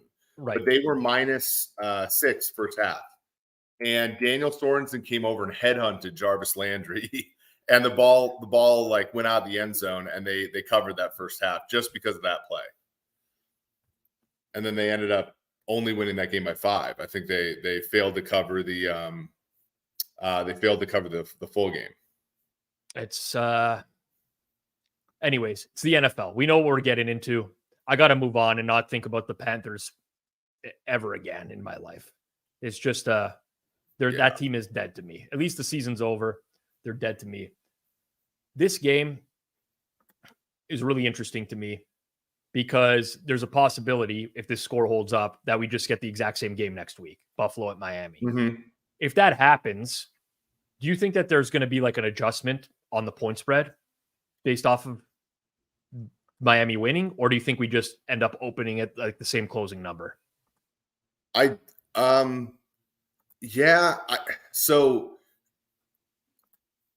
I can't get to 3 on I couldn't even get to 3 on this game anyway, right? So that was my biggest issue anyway. So I think there was obviously a lot of injuries and a lot of nonlinearity of those injuries anyway. I think you get some players back, maybe Waddle, for example. So I mean, I know I was listening a little bit to you and Clive, are the Dolphins favored if you get to next week, given the results of this game? And, I think, are the Dolphins favored if you play this next week? Well, okay, so Rasul Douglas left. Gabe Davis left, which ordinarily wouldn't be a big thing, but because they don't have the greatest receiving depth, it matters. You maybe get Jalen Waddle back. You maybe get Xavier Howard back. Some pretty significant differences week to week if that happens, at least enough of to warrant an adjustment. But you do get a game where, in my opinion, the score is very misleading right now. Yep. So that's got to factor into the equation as yards well. per play for Buffalo, for example, 8.1 to 7 for Miami. 7's a lot for Miami. Don't get me wrong, but 8 a lot for Buffalo. Yeah. But you had the interception on the 5-yard line. Pretty big drastic swing. James Cook dropped touchdown pass. Although you could also say that the Bills scored a touchdown in a pretty Bills end of half touchdown. I mean, you also had a Bills interception when it was 4th and 2. So like basically, what would be the expected score of this game? Probably 17-14. I don't know, but that sounds like a job for Sumer Sports going forward. Right. But okay, here's a good question, because I agree with you, but have you ever seen I know Kevin Cole, my former colleague, does that, and then Timo Risky, another former colleague, does that. Have you seen expected scores that are kind of do you find those compelling?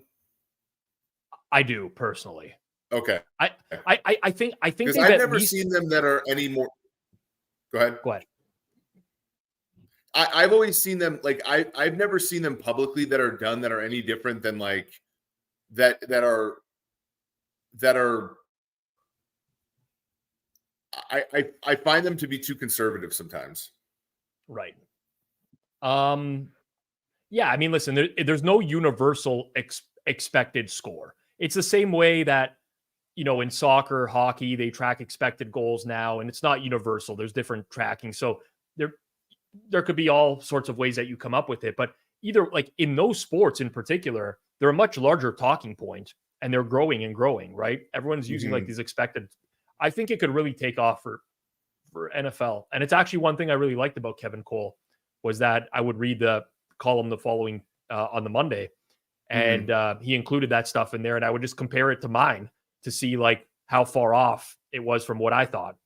And I know Rufus always did his game grades. That'll be something that we'll have to do. We're thinking of doing a lot of basically context adjusted yards, basically trying to, because everything in the public sphere right now is arguing over how much credit to give coaching, right? How much credit to give offensive line, how much credit to give. And, we're going to try, to do a better job with that, because I think a lot of times this whole that Paul Saban, who worked at Sumer with me for a little over a year, and there was, he wrote that article that said EPA is broken. And I don't think EPA is broken. I just think credit assignment is actually a really hard problem. And when I was at PFF, we did WAR, and that was a pretty good job. But WAR hinged on 400 people at PFF grading players, and we just simply don't want to do that at Sumer. So you have to do, and plus minus is actually really bad for football. There's a number of reasons why that I don't want to get into, but we don't want to actually have people sitting there grading players. So we're gonna do it a little bit differently. But EPA I don't think is broken. I think it's it's actually the credit assignment problem that's broken. Yep. Did you see who's down on the field here for Miami? It's G-string George's guy, Van Ginkel. Man, that linebacking depth that he was talking about. Yeah. I mean, it turned out they did have some pretty good linebacking depth. Yeah. If you're Buffalo, why aren't you giving the ball to James Cook every down? What are you doing? Or at least try to work him in the screen game a little bit more, get him isolated on a linebacker one-on-one in the passing game. The old Texas route, over the middle of the field. These guys can't cover him if that's the case. Well, I didn't realize this until Chris said it on air, or Mike said it on air. They've had the same starting lineup all 17 games. They're not that good. They're not amazing, but that continuity is actually fairly good. This team gets in trouble when they get away from James Cook. And I know I'm an analytics guy, but James Cook is averaging 5 yards a carry. Just he's pretty explosive too. I don't know. I'd probably give it to him, 5-6 more times, right now. Yep. I'm with you. So what, when you saw these openers here, Green Bay, Dallas, 7.5, LA Detroit 3. Actually, one of the reasons my wife came over, she gave me my wallet because I had to quickly, because LA Detroit, I thought it was going to be Saturday night. It's actually going to be Sunday night. So I had to get my flight because I'm going to that game. And then Philly Tampa Bay 3. And then Cleveland, Houston 2.5. Like, did any of those surprise you? I know you and Clive were talking about that on air before I got on. I would say no surprises for me. Now, I have a pretty good knack for like how the market will rate teams. Mm-hmm. A lot of my bets deviate from like opinions on teams. So, I feel like the market has been high on Philly and Buffalo relative to what I make those teams for a while. Potentially low on Chicago for a little bit or whatever. But there's nothing here where it like stands out to me as like, I'm going to run my numbers and I'm going to have something that's significantly off from what we're seeing here. Mm-hmm. Yeah, I made, not to be, I know people like get mad at this. I made LA Detroit -2, so I see some value on LA. I made Green Bay Dallas 7.75, so not really any value there. I made, and I wrote about this at Sumer, I make Philly -2.5 in Philly Tampa Bay, so maybe some value there. And then Cleveland -1.5 on Cleveland Houston, so no real value there. So there we go. Allen down on, yep, there you go. I want to talk about a few things with you that are unrelated to these games, but I actually haven't had a chance to discuss this with you yet. Colts Texans last night. Shane Steichen down the stretch. Mm-hmm. The play heard around the world, I'll call it. Who do you assign most of the blame to on that play? Well, firstly, D'Amico Ryans is a huge idiot for not calling a timeout when Shane Steichen was letting the clock drain down. Right? I mean, that was the first thing. Shane Steichen was very sharp for letting the clock go down, and D'Amico Ryans was a huge idiot for not seeing that was happening, right? And not being like, oh, if the Colts convert this, they're going to drain this down and we're going to lose by a point. Yep. And the quarterback who is going to make me coach of the year for no reasons that I've caused, I'm never going to see him play again, right? Like that was the thing that went through my mind. So that was the first thing. I thought Shane Steichen was fairly good for doing that. Now, the fact that he called that timeout was certainly suboptimal, but I don't like it wasn't the worst thing in the world. I would have probably liked to have used those 40 seconds to call my best play, though. And like, I think he called a great play, and the guy was wide the hell open. And at some point, you got to trust an NFL player to make a catch. Yeah. It also wasn't the greatest throw in the world here either. No. But you trust a backup quarterback that's won, I mean, how many starts? 8 starts this year? What, 7? I don't know how many. I can't remember how many. But like at some point, he's got to catch the ball and he's got to make a good throw. I've watched a lot of Colts this year. I don't know the exact splits, but I could tell you they throw on 4th down a lot and 4th and short a lot. They do have a play where they typically roll Minshew out to the right and he hits like a receiver towards the sideline quickly. But I definitely wouldn't have called the timeout to pick a play. I think you're better off going with the play there and giving yourself a chance to get the ball back than using the timeout to call a perfect play. But ultimately, like Minshew's got to make that throw. And part of the reason that Tyler Goodson is wide open on that play is because he's Tyler Goodson. Yes. To me, that contributes to the beauty of the play. People, oh, why is Jonathan Taylor not in the game? Jonathan Taylor's getting covered on that play. Correct. Plain and simple, right? So like part of what makes that play work is that it is Tyler Goodson. If you watch the middle linebacker, he pays no attention to Goodson. He immediately runs to the outside because he thinks it's going to be a quick throw to the receiver. I thought it was... Part of the reason Taylor Decker's open is he's not Sam Laporta. Right. Right?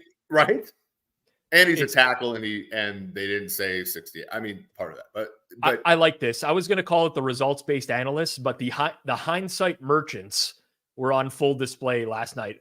Man, it's such like it's like if it works, it was great. If it didn't work, it was terrible. There's no critical thinking anymore. Tough. It makes me like, yeah, it's that whole game was really weird because it's obvious to anybody with a brain that the true lever pushers were Steichen and the biggest lever pusher was Stroud. And Slowick, who I worked with Slowick at PFF for like a very small amount of time. He was grading players there for about a year or two. And like he left to go work for the Niners, and then I came in. And obviously he's very smart at like understanding football, but my guy was just going run, pass, and it was insane.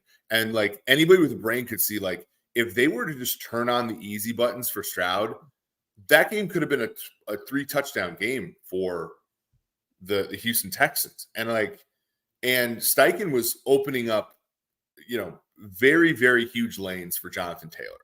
And so it was a competition between those two guys, and literally anybody else that got involved was ruining that game. Do you think that this Bobby Slowick situation is like a Byron Leftwich situation with the Bucs last year, where maybe it's coming from the head coach and not the OC? I could certainly see that being a thing.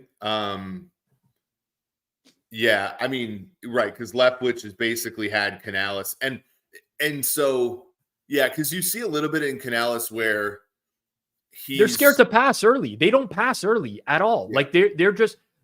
But within that structure, there are some things where he's helping Baker Mayfield with, right? So yeah, that's interesting. That's an interesting thought where there's a mandate to pass on early downs, and within that structure, he's at least like helping the quarterback out. So he's not the bad guy. It's interesting. Yeah, that's a good thought. I was watching the Panthers-Bucs game today, and coming out of the half, sideline reporter, don't remember who it was.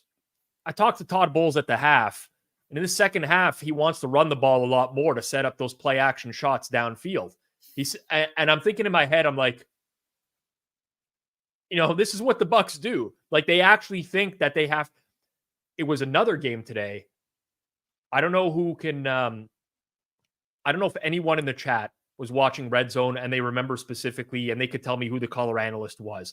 I want to say it was whatever game Greg Olsen was doing, but somebody said something about the play action and whatever, and whoever the analyst was made a great point and said, quite literally, it's actually the opposite of what people think. You don't run to set up the pass. You pass to set up the run.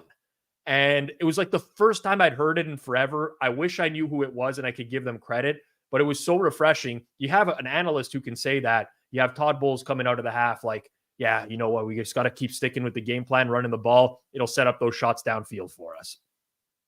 Yeah, it's crazy. I'll have to look that up, but yeah, that's good. That's refreshing that we're starting to see that a little bit. By the way, Mike McDaniel, are you tensing up here? By the way, with that punt there, yeah, I'm not surprised he punted that. Yeah, that was kind of a bad play by the receiver, right? Because I think the ref wanted to give him the forward progress, the forward progress for the first down, and he. Yeah, that's bad awareness. Rob, do you remember 2 years ago where we were on this day? We were watching Oakland, San Diego in the Wanna Tie Fest, and you were doing this on what was the Twitter version of this? Periscope? Not Periscope. What was Periscope maybe. But you and I had the fourth quarter, and then we just stayed on for overtime. No, but we were doing it was audio only. It was what's the Twitter audio thing? Yeah, what is that called? I should know. I'm terrible that I don't know this. Jason. It's Twitter Spaces. Spaces. Yeah. So I'm sitting here in like a closet in the PFF offices, just like with my phone, with NFL GSIS on, watching the and that game was insane, because that was, and all the Chargers had to do was just fit the run for like 2 plays, and they just couldn't do it. Hopeless team, man. Hopeless franchise, the Chargers altogether. Unserious franchise, as a friend of yours, but not so much of a friend of mine would say. I would say. Yeah, unserious franchise. Okay, so we got the schedule, the full wildcard weekend schedule. So just so people know what's going to be here on Forward Progress this week. So Saturday night, it's what, Pittsburgh or Miami okay, so we got the Kansas City game on Saturday night, Eric, is what we got. Yeah, so NFL being geniuses, making all the Swifties sign up for Peacock. Look at these guys, man. Look at these guys. So I thought that you would have like, the Stafford, golf game on Saturday night, but no, they put the Chiefs, the Travis Kelce game behind the paywall. Well, in Canada, don't have to worry about Peacock. I'm all good. That's one of the beauties there. So Saturday night here on Forward Progress, we got the Chiefs against possibly the Steelers or the Dolphins. It said Buffalo in there. How could they play Buffalo? A tie, maybe? If it's a tie, maybe. But that's also like really bad, isn't it, competitively? Because like from a rest differential, like wouldn't that seems bad. Like this, I mean, I know it's only like 3 hours and all this kind of stuff, but yeah, it does seem bad. Yeah. The NFL kind of steps on their own dick a lot. Nah, they don't really give a shit about anything. They win a lot, but they never cover. The NFL. You think they care? You think they care about fair play?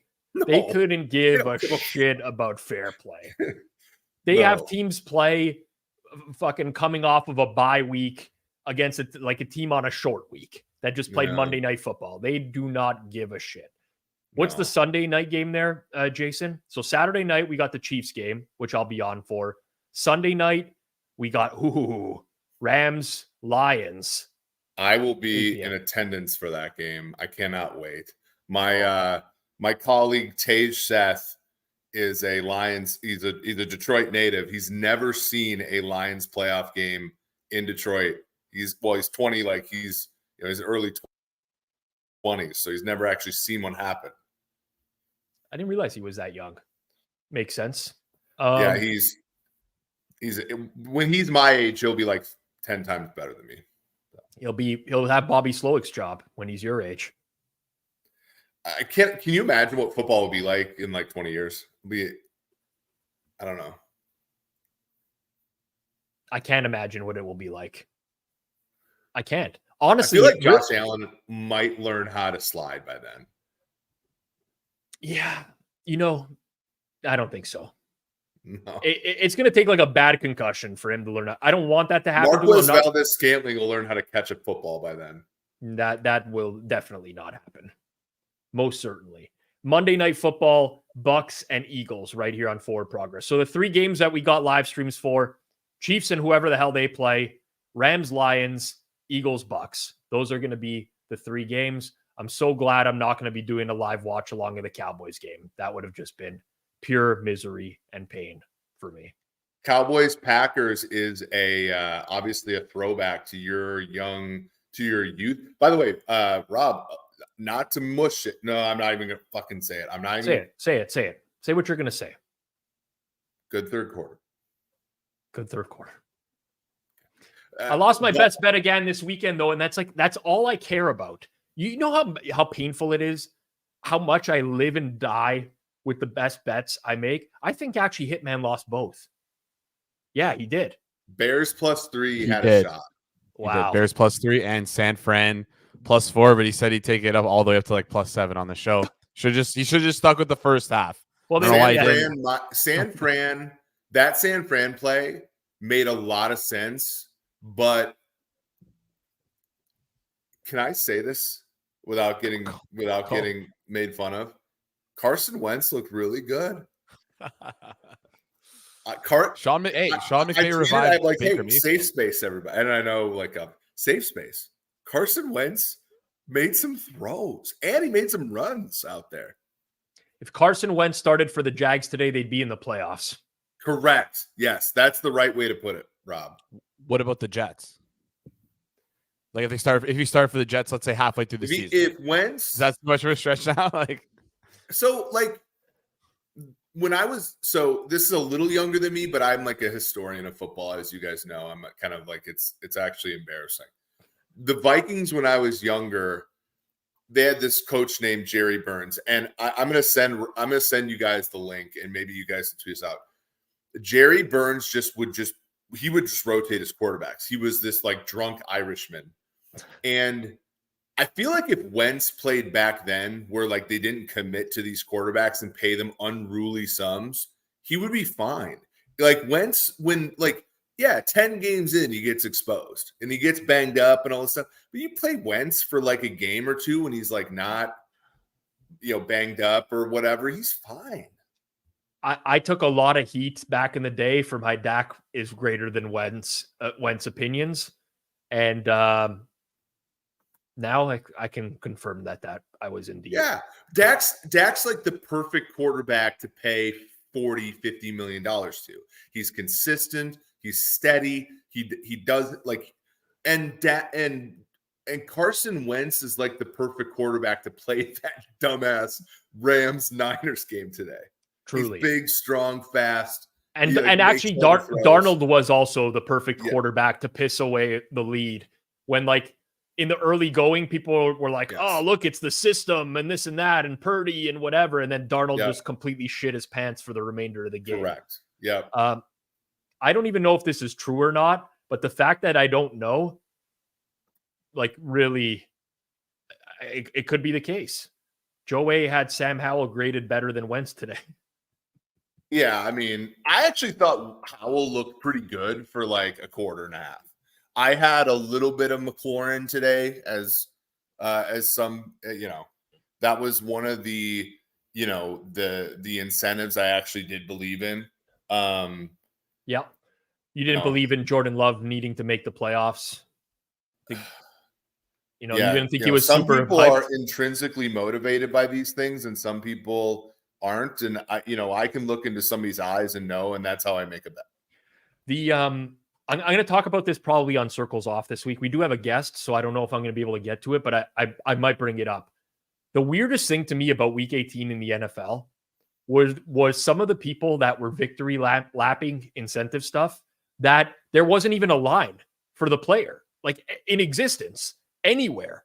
That to me was the weirdest one. It's another incentive cashes again. It's cashes what? The player cashed the incentive. I think they got away with a hold here. 33 on the Dolphins, I think, got away with a hold. I think that's a bad no call. I would like to see a replay there. Yeah.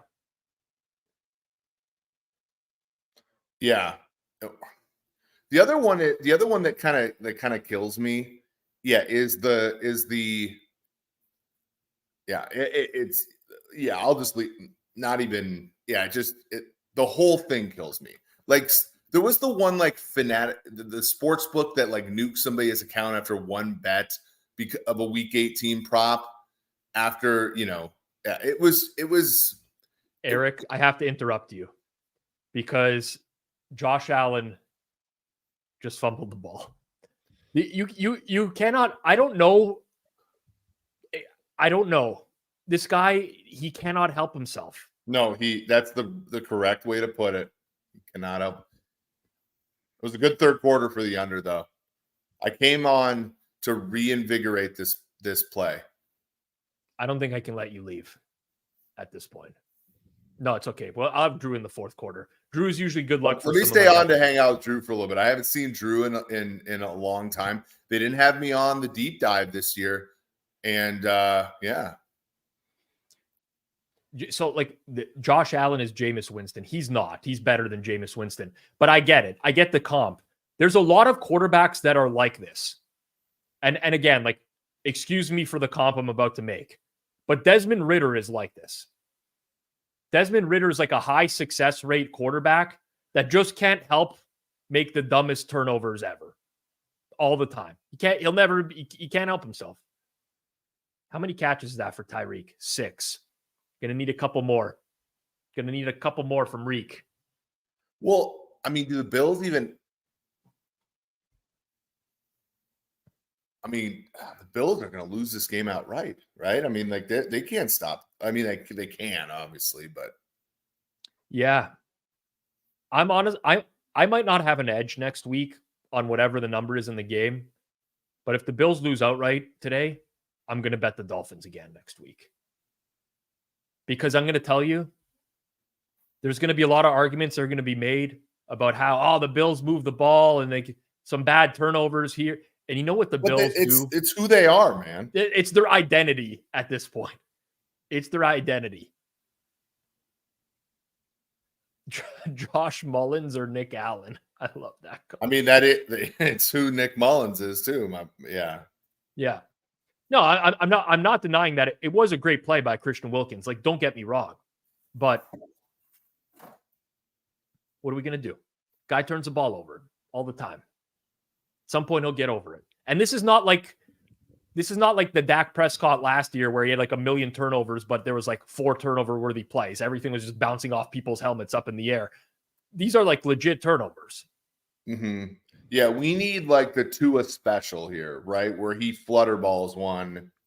But like Rasul Douglas isn't there. Oh, this is a good one. My friend Yvonne Carter, who used to cover the the Chiefs. He says he's Dante Culpepper. I don't love that comp. I see it. I see it. I've always loved the Josh Allen the Brett Favre on wheels comp. Brett Favre on wheels. I don't hate that one either. I think that's the best one. Yeah. Yeah, who is the best Josh Allen comp in the history of football? So Joe A has a comp too. If you want me to, if I can share it, he said Cam Newton if he was accurate. I don't know about that one. But I don't know. I need people in the chat to help me out with this one. I'm struggling. Post prison Mike Vick. He didn't throw enough interceptions though. No. Yeah. No. This is Culpepper could actually throw a deep ball accurately. People forget that Allen came in the league. He couldn't throw the deep ball, but he had some years where he was throwing dimes downfield, like 50, 60 yards through the air. Yeah, I don't know. Big Ben. I mean, he had no. Big Ben, dude. Big Ben was stationary as hell. Yeah, Big Ben. Yeah, for like most of the time. Big Ben would have that 1 3rd and 4 every game where he picked it up with his legs with like 3 defensive linemen on his back somehow. Right. He also had a gray dick as well. If people don't know, Ben Roethlisberger, gray dick. It's come up before.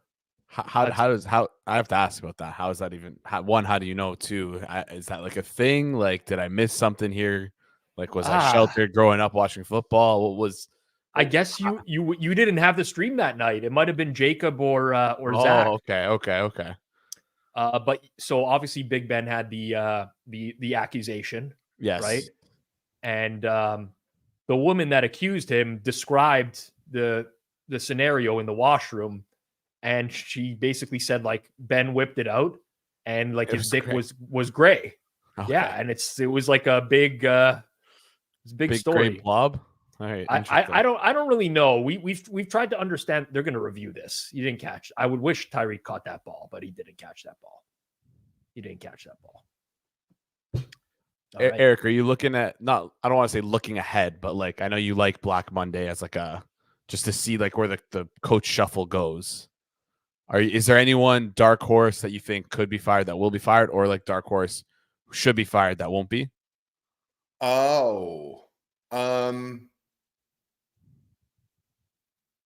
Yeah, that's interesting. Is that a catch? That feels like a catch. No catch. No, that looked like it hit I think that ball was on the ground. I couldn't tell well enough there, but it was there. Oh, I love this. Maybe we'll do this with Drew as well. Oh, this is great. But that's back in the day. There's some old coaches on that ranker. Here's what I need to know. One thing. Drew might know the answer to this as well. Let's bring Drew in here for a second. Drew Dinsink, Whale Capper. How's it going? Hey, Rob and Eric, what a freaking pleasure. Oh, excuse me. Privilege. What a privilege to be on with you guys. NFL is a true what a privilege to be on with you guys. How's everybody doing? We're doing great. Me and Eric are sweating the under in this game. Yeah, same. We don't know. I bought out half my stake at halftime because I was like, this thing is flying over. And so I got on and I'm like, what a shitty bet. And Josh Allen must be in on it. Yeah. Only the bets that I don't deserve to win actually win. This is well, that's not true. I won the Giants today, Tennessee today. Those are like wire to wire. But for the most part, I don't typically win games like this. I lose the games like Carolina, where fumble through the end zone for the 500th time against me this year. That's what I'm saying. Somehow, yes. We miss a field goal and they hit a 57-yard field goal. And, Bryce Young fumbles on the other side of these are the games that I'm used to losing. This one here, I'm floored, but I'm never wrong side, right result. Never. It's usually the Never. opposite. The hilarious thing about the fumble through the end zone, we can all be honest, it's a horrifically stupid rule. It just makes no sense in terms of what is fair play for the NFL. Oh yeah, you drove the field, you almost scored, but now your opponent gets it at the 20. It's a massive win probability swing for just kind of a fluky play, especially because most of them are literally the guys who have possession who are just break the plane, so close, break the plane, and then they fumble. And so it's hilariously what's the right word? The inequity of the punishment for what actually happens just does not feel right. And as a bettor, you realize that hey man, some rules they suck. But yes, over the balance of the season, half the time it's going to go in my favor, half the time it's going to go against me. Well, in 2023-24, I was on the wrong end of what's his face, Ritter, doing it twice against the Bucks. CeeDee Lamb doing it last week for Dallas. Honestly, I think I counted 5 this year where I was literally on the wrong end of the fumble through the end zone. It's a joke. I hate that rule. I cannot quite stand stupid. It. Quite stupid. I have to ask you guys a question. I know, Drew, you're heavily, you talk about the awards markets a lot. I don't want to do this for a millionth time, but nobody's actually been able to answer this for me today. The Coach of the Year market, is this voted on this week before the playoffs? Correct. Or is it after the season and they're only supposed to account for the regular season stuff that happened? Every vote will be submitted by Thursday of this week. Okay. That's good to know. Because if it wasn't the case and it was okay, they're voting after the season, but they're only supposed to vote based off what happened in the regular season, it doesn't matter. Whoever wins Cleveland, Houston this week would win Coach of the Year because there's going to be some sort of bias built. Sure. That's fair enough. I mean, and honestly, the way it goes is usually everyone will vote for DeMeco Ryans and then Stefanski will, feed him his lunch. And then we'll all have a good laugh on February 8th when they announce them. And we're like, yeah, here's your finalists, Stefanski, Ryans, it's Ryans. And we're like, oh yeah, you guys remember when, that guy beat the shit out of that guy? Yeah, that was fun. My general operating assumption about awards is, number one, every ballot gets submitted middle of the week this week. I think there are probably a handful of voters who vote before week 18, or not vote, but they kind of decide, right? They're week 18 is a throwaway. I'm not going to change my opinion based on what happens this week. And so they are entrenched in Stefanski probably. But if I was to line Coach of the Year right now, I'd put it pretty 50-50 because there's such a huge contingent that are literally they're going to vote for the surprise upside story. every week, every year. Like, and that's the Texans. Like, there's no other real candidate, so they're going to consolidate for Ryans. And the hilarious that like this isn't even hilarious. Like, it's just makes your brain hurt. The Texans lucked into Stroud, or not lucked into him, but like the cloak and dagger. The cloak and dagger shit was literally like that. They didn't want him until the owner's maybe wife or owner and wife together were like, no, take Stroud too. Like there was like a literal like edict from on top, take Stroud too. And that was what ultimately has gotten them to this point of success this season. Because DeMeco Ryans, okay, you guys are EPA per play friendly. I know this. I'm all valuable metric friendly. Eric, I know you're a football aficionado. Fill in the blanks for me. Ready? DeMeco Ryans, the defensive mastermind, took the Texans defense from blank to blank in EPA per play from last year to this year. He elevated them from what to what? Okay. Last year's defense. I don't think the jump was that big. It was not. It's like this year they're like what, league average, I would say, roughly in and around about league average, right? You guys are on it. Wow, this is not what we want to see for unders, man. 95-yard return. Oh. Yikes.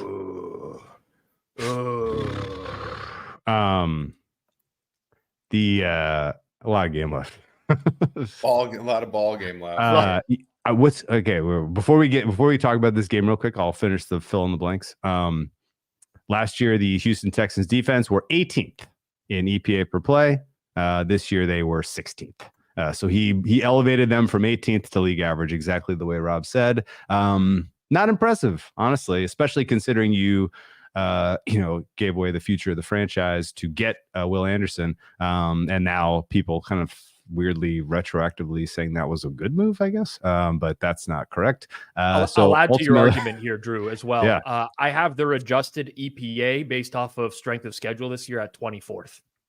Yeah, because like honestly, they went from 18 to 16 while facing one of the easiest schedules. I don't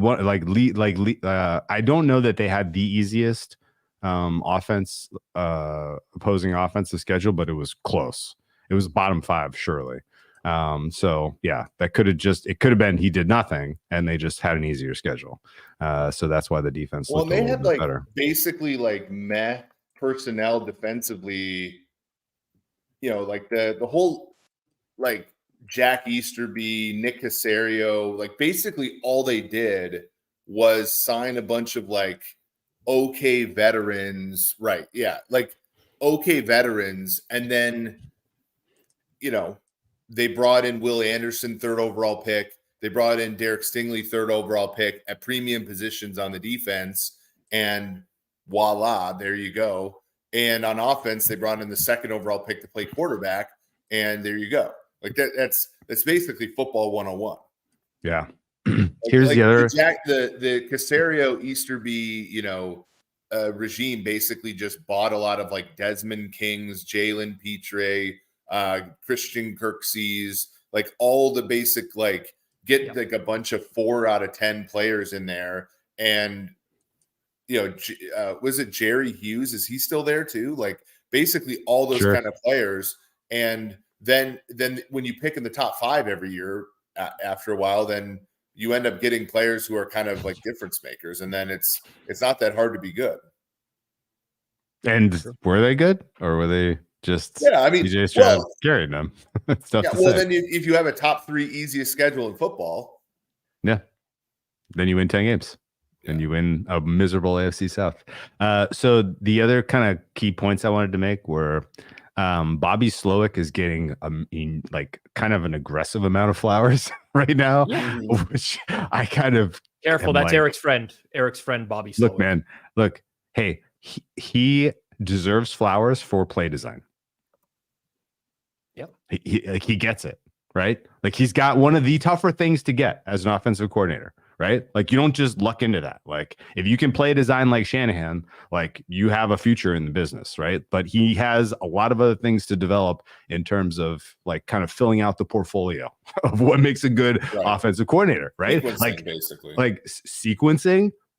He donked what 2/3 of the season with Damian Pierce as RB1, where they were literally like, we're gonna figure out how to make Pierce happen. Well, Pierce still not happening. Like, but he does deserve flowers for play design in the passing game, and specifically like developing a protection scheme that kind of helped kind of what 10 teams this year had offensive line injuries in the first half of the season, and their offenses literally imploded on themselves because they couldn't protect the quarterback. The Texans had worse offensive line injuries than anyone, and they thrived. So like, he deserves some flowers for the fact that they kind of worked around the offensive line being, a bunch of guys off the street.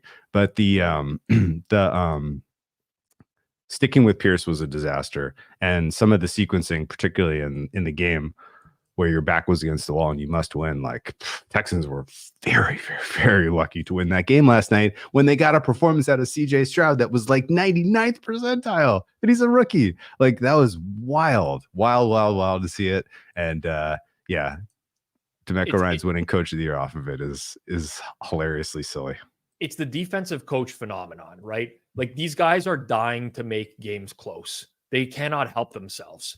It's, they get a lead, trust your defense, play field position. It's an epidemic in the league with the defensive coordinators that turn head coaches. I don't know that it's ever going to change, but like, I cannot imagine having CJ Stroud as my quarterback and running like their run to pass ratios. I just could never. No. They cannot step on another team's throat when they have the lead. Like, they just are incapable of doing that. Especially in the first half of that game where they had the clear advantage. Nico Collins was embarrassing the secondary, and apparently he was healthier in the first half than the second half. Who knows? But there's like, I lost count, 2nd and 9 or 10, like how many times they went for a run play in that instance and got nothing. 3rd and 4, they're like, you know what, maybe Singletary can get us 5. Give it to him. This is the one he's finally gonna get going. Like, he just needs a couple more touches, he's gonna get going. It was like, like, honestly, CJ Stroud was absolutely cooking last night, and I don't know why he didn't have 40 pass attempts, because he'd win that game going away if he does. But that's fine. They're through. What I want to ask you guys about this game, you guys know this, but Miami, they benefit substantially in AFC win equity if this is a tie. Ooh, I actually didn't know that, because I actually just remove ties from the equation, generally speaking, when I go into the week. So that's how Buffalo finishes 6th and goes to Kansas City, correct? Would be a Miami tie. Correct. Yeah. So imagine seeing Miami play for a tie in overtime if it got there. Oh, that would be incredible. I would tip my hat to them. I would too. Yeah. Okay, so this is a scenario if it's a tie. Yeah, Miami would get Pittsburgh first round. Whereas if they win, they get Buffalo again, and Pittsburgh goes to KC. Ooh, Drew. I like this. McDaniel knows this for sure, too. No question. Bring on OT. They just run out the clock completely. See, fans coverage are wondering why they don't kick a field goal or anything or try to score. Be incredible. That punt coverage is as bad as I've ever seen punt coverage. Yeah. Like, he was untouched for 96 yards. Eric, that happened 10 minutes ago, man. Well, I'm just sorry. I'm just like watching the replays. He's still in it's like, how did that happen? McDaniel may not know about the tie rule, but the special teams coach got the memo. Yeah. He got the memo pregame. Like, hey, if something happens and this happens to end of the tie, we're good. Yeah, no, this is wow. This is a weird one. Where Miami winning does them a disservice. Miami losing obviously does them a greater disservice, but Miami tying is the best outcome for them by margin. Yeah. Not even close. Which is wild. It's hilarious. Yeah. Be a real shame if somebody played overtime in ties. Be a real shame. Somebody just wrote "old man Eric" in the like I'm like a Yeah. Oh, This man. isn't this is probably just like there's like I'm sure there's a gambler's fallacy about this sort of stuff. But I'll never forget the Chargers Raiders Oh, Sunday night, week 18 we were for as just long as I'll talking about live. that. Yeah. As long as I'll live. me and Eric, were you on that Twitter Spaces that night, Drew, with me or no? No, Eric was for sure. I don't remember. I think Feinberg did a quarter with me. I'm trying to remember who it was, but that was one of the most electric games I've ever covered. Like they Brandon Staley, like they were just gonna let it happen, and he just said no, timeout. Like the most absurd stuff in that game. Man. All right, so while we got a break in the action here, I got to ask Eric about. I'm gonna try to pull Eric into narrative world here a little bit. Oh, I love this. Okay, ready? You see what they did with the schedule, right? For wildcard weekend. Yep. Houston, Cleveland on Saturday. What? Like that's a great game. Why in the world do you put that on Saturday at 4 o'clock? So what are you doing? You You know why? Because the winner, you know their patterns. the winner goes to Baltimore, and they want Right, that and on Saturday. They want that on Saturday night. Yeah. They want to put Lamar back in that spot Saturday night, divisional round. Ghosts of every playoff loss of his career. Yep. Like, is there something there? Where he messed it up against the Titans, where he messed it up. Yeah. I'm actually going to that game too. So they have these patterns, right? They always put the AFC South champion on that Saturday. Yeah, it's always the least friendly time slot goes to the AFC South. But win. every single year, like JJ Watt would have like a pick six on that Saturday game, right? We like you remember like those Hot one games? at the line of scrimmage, tipped it to himself. Yeah. Like he would pick off Andy Dalton and like run it in for a touchdown. It was like Cincy Houston, right? And so like that game is always that game. And then the other 4-5 game has to be Monday night because that game can't change 2 games, right? It only can change the 1 game. And then we know Drew, why the Chiefs game is Saturday night because they want to get Swifties to sign up for Peacock. I know you're an NBC guy now, or you have been. Yeah, they actually asked my opinion on that. I said if you can stake your opinion, like take one game, like even if it's Mason Rudolph and the shitty Steelers, take the Chiefs. That was I was like literally like die on that hill. Yeah. So you got the Swifties game there, and then of course, like you want to have the Stafford, like you want to have Collinsworth. Well, I guess it's not Collinsworth and Tirico, but you have the Stafford, finally getting to play a playoff game at home in Detroit after 14 years after they drafted him. Finally brings a playoff game to Detroit. Yeah, I guess. What do you think? I mean, the Ravens, I guess, will host, the winner of that game, right? In all likelihood.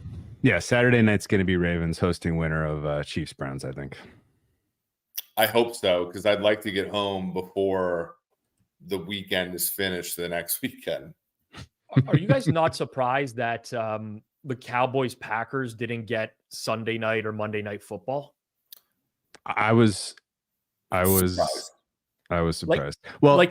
Sunday 4:30 could have been Eagles Bucks, and you could have put Cowboys Packers Monday night football, right? I assume Fox had some priority in this selection, and they said Cowboys versus whoever, we don't care. And it happens. Okay, Packers. Yeah, okay, we'll take that one. Like that. I assume that there was a little bit of an understanding there. Because you remember, what was it? Cowboys Niners 2 years ago was one of the better wild card games, and that got that same slot for Fox. Yeah, it did. I think that's kind of I think that's kind of locked in expectation wise. I was surprised that Rams Lions isn't Monday Night Football. Honestly, it's like that's big time draw, and holding that for people for Monday just kind of exacerbates the entirety of people's excitement for Wild Card Weekend. Josh Allen, by the way, is all of a sudden he's dialed. They forgot that they were the Bills for like a few minutes here. Yeah. Well, they started targeting their good receivers. There could still be a turnover in the mix. They finally went to wide receiver one, Shakir. We've been waiting for it all night. Yeah, I wouldn't mind a Dawson Knox touchdown if we're going to get one. The live total in this game right now, by the way, is 46.5. So we're still above water. But we need like 3 James Cook carries that all like. I mean, what we could really use here is a fourth, like a goal line stand. That's exactly what just happened. Yeah. It's not a turnover, but it was a 2 or 3 yard loss by string out James Cook 3 times here. We just nailed the Dawson Knox anytime TD or anytime Tutter right there. Oh, Knox got it. Okay, Knox got it. Well, I'll tell you what, we have not seen much in the way of we haven't seen much in the way of what's the right word? Urgency on the part of the Dolphins in the second half. If we see some now, I think that we may get a little bit of an answer to our question. The best outcome for me personally would be 48-point total, where we have a 21-21 into the overtime period and somebody scores 6. The second best outcome would be a tie. Yeah. Yeah. Really what we want to see here is Miami just pound the rock, take it all the way downfield, get Buffalo to use those timeouts, score with enough time left to go for 2 and call it a night. And that's it. You think they would? I honestly don't know. I would say yes, because like you don't want to play overtime. Well, let me ask Eric, in the pantheon of kind of coaches who have leaned into the good parts of analytics and decision making, where is McDaniel? I don't have a good read on him at all. Because like they just let me look at my I hold on. I will say we could all agree that he is the number 1 most handsome coach in the league, correct? Because he's on the street with us, obviously. Yes. He is a very good looking guy. Let's just call it out for what it is. I think he does, like, he certainly, has. Hold on, here we go. As far as decision making, top 5 in the league. Okay. Wow. Yeah. This is a synthesis of like passing over expected and this is more like fourth down.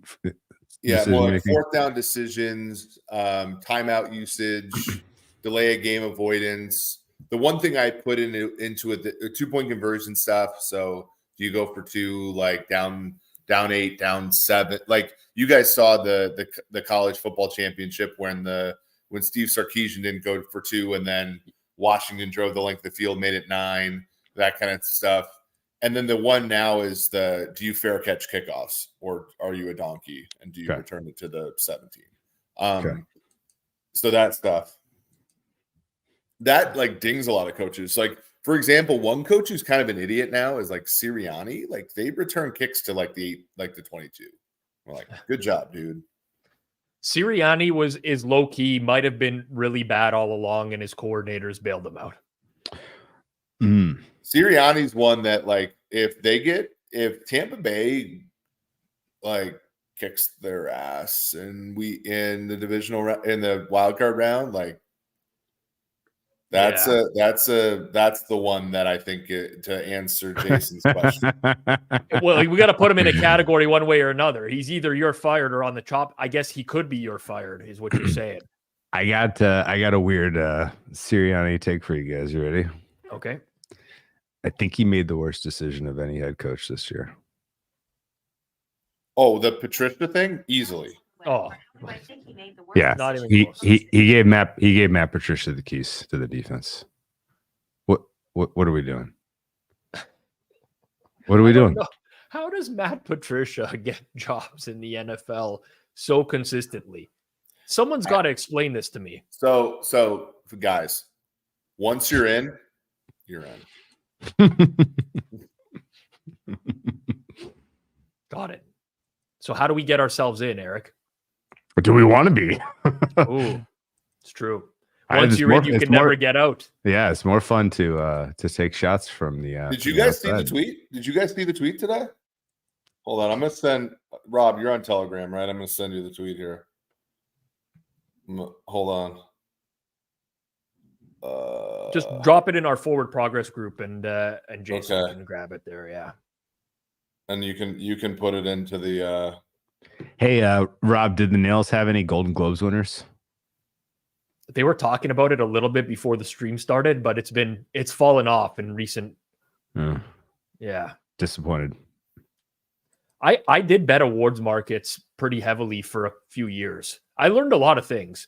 Golden Globes awards, the Oscars for the most part. Wait a minute. Spotted former Raiders coach and Patriots offensive coordinator entering VIP. Really?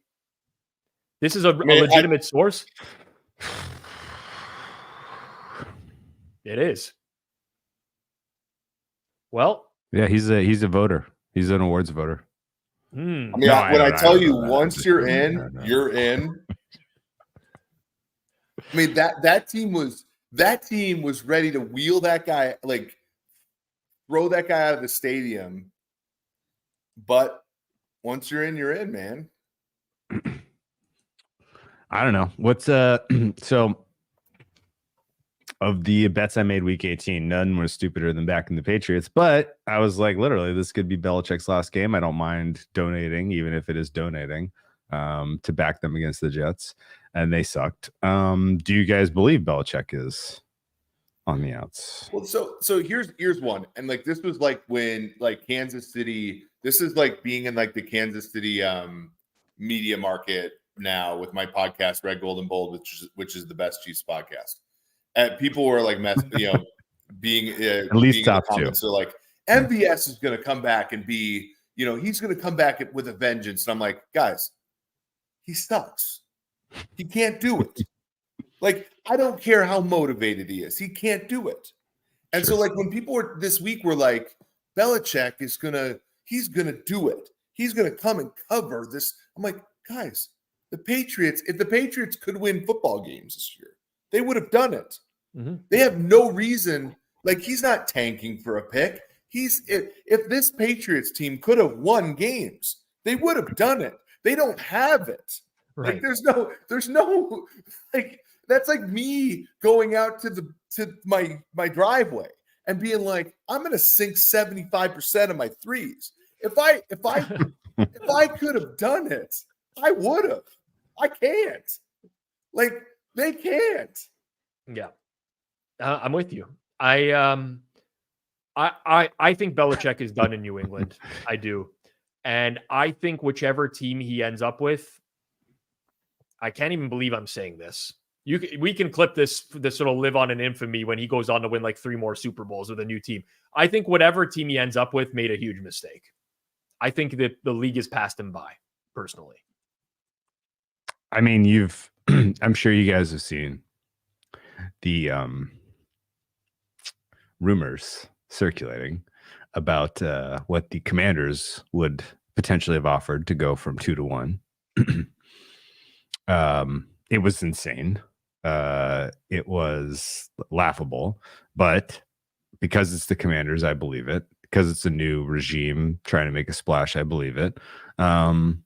Seems like the right fit for Belichick, honestly, if they were to to turn the page on Ron Rivera, which we all expect is coming. He was on the "you're fired," right? Or "you're imminently fired." What was the Matrix? We got there? chopping Where's block Rivera? and you're Rivera's Rivera's okay, your yeah. fire. Rivera's Rivera's fired. He's as good as done. He's as good as done. Yeah. And I don't know, like that organization seems a little Dave Tepper wildcardy. Like they're the new Teppers, right? They could do something silly and bring in Belichick, thinking that that'll stabilize them. When in fact Belichick just wants to get to 344 wins. Is that the number? What's the number? Yeah, I think it's 6. Yeah, I can't remember. Let me look at Don Shula. He's like 15-ish behind. Yeah. Regular season is 328. Belichick's at 302, so he's got a long way to go for regular he's got, season. But I assume he's looking at like total wins, which includes is 347. Yeah.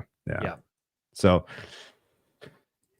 he needs 2 years realistically on a mediocre to bad team to get that. And I think that's really his vision. I don't think he's building another Super Bowl winning franchise somewhere. And it'd be, it'd be funny if that was in the NFC East, I guess, for Cowboys fans, Rob? I would hope he goes to Washington and they give him control of personnel. Exactly.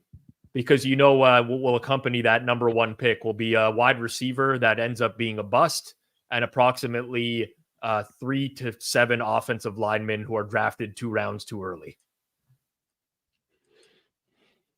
Sounds about right.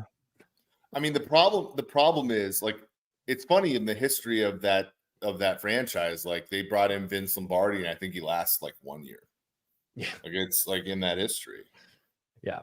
Cursed franchise, man. Like it's cursed. Yeah, they're cursed. Cursed franchise. If there really was one, Marty Schottenheimer lasted 1 year there. Right. What was it? Mike Shanahan lasted like 1 or 2 years there. Did you guys see this third down sneak? I can't believe he didn't make it. I think he's short.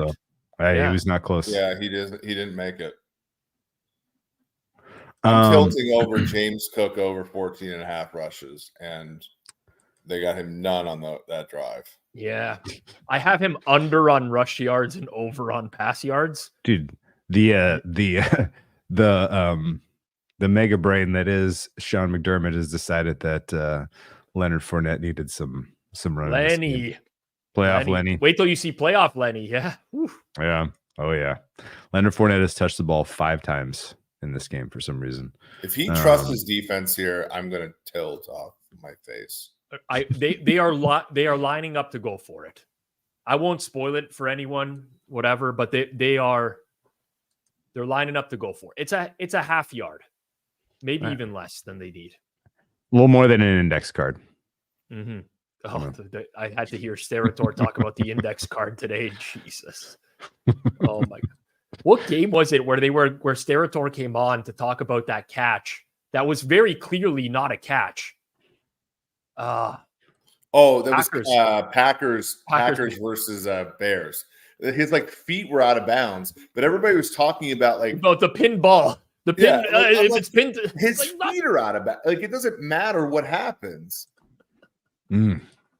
Oh man. All right. Well, no drama for a little bit now that we have a conversion, but let me ask you guys. Big for the under. Yeah, huge for the under. I'll ask you guys some more trivia since I was looking this sort of stuff up today. I was prepared to kind of like volley some arguments at some people online for reasons I can't even tell you. Like I thought I had grown out of fighting with people online, but I haven't. And I was prepared to do some of that.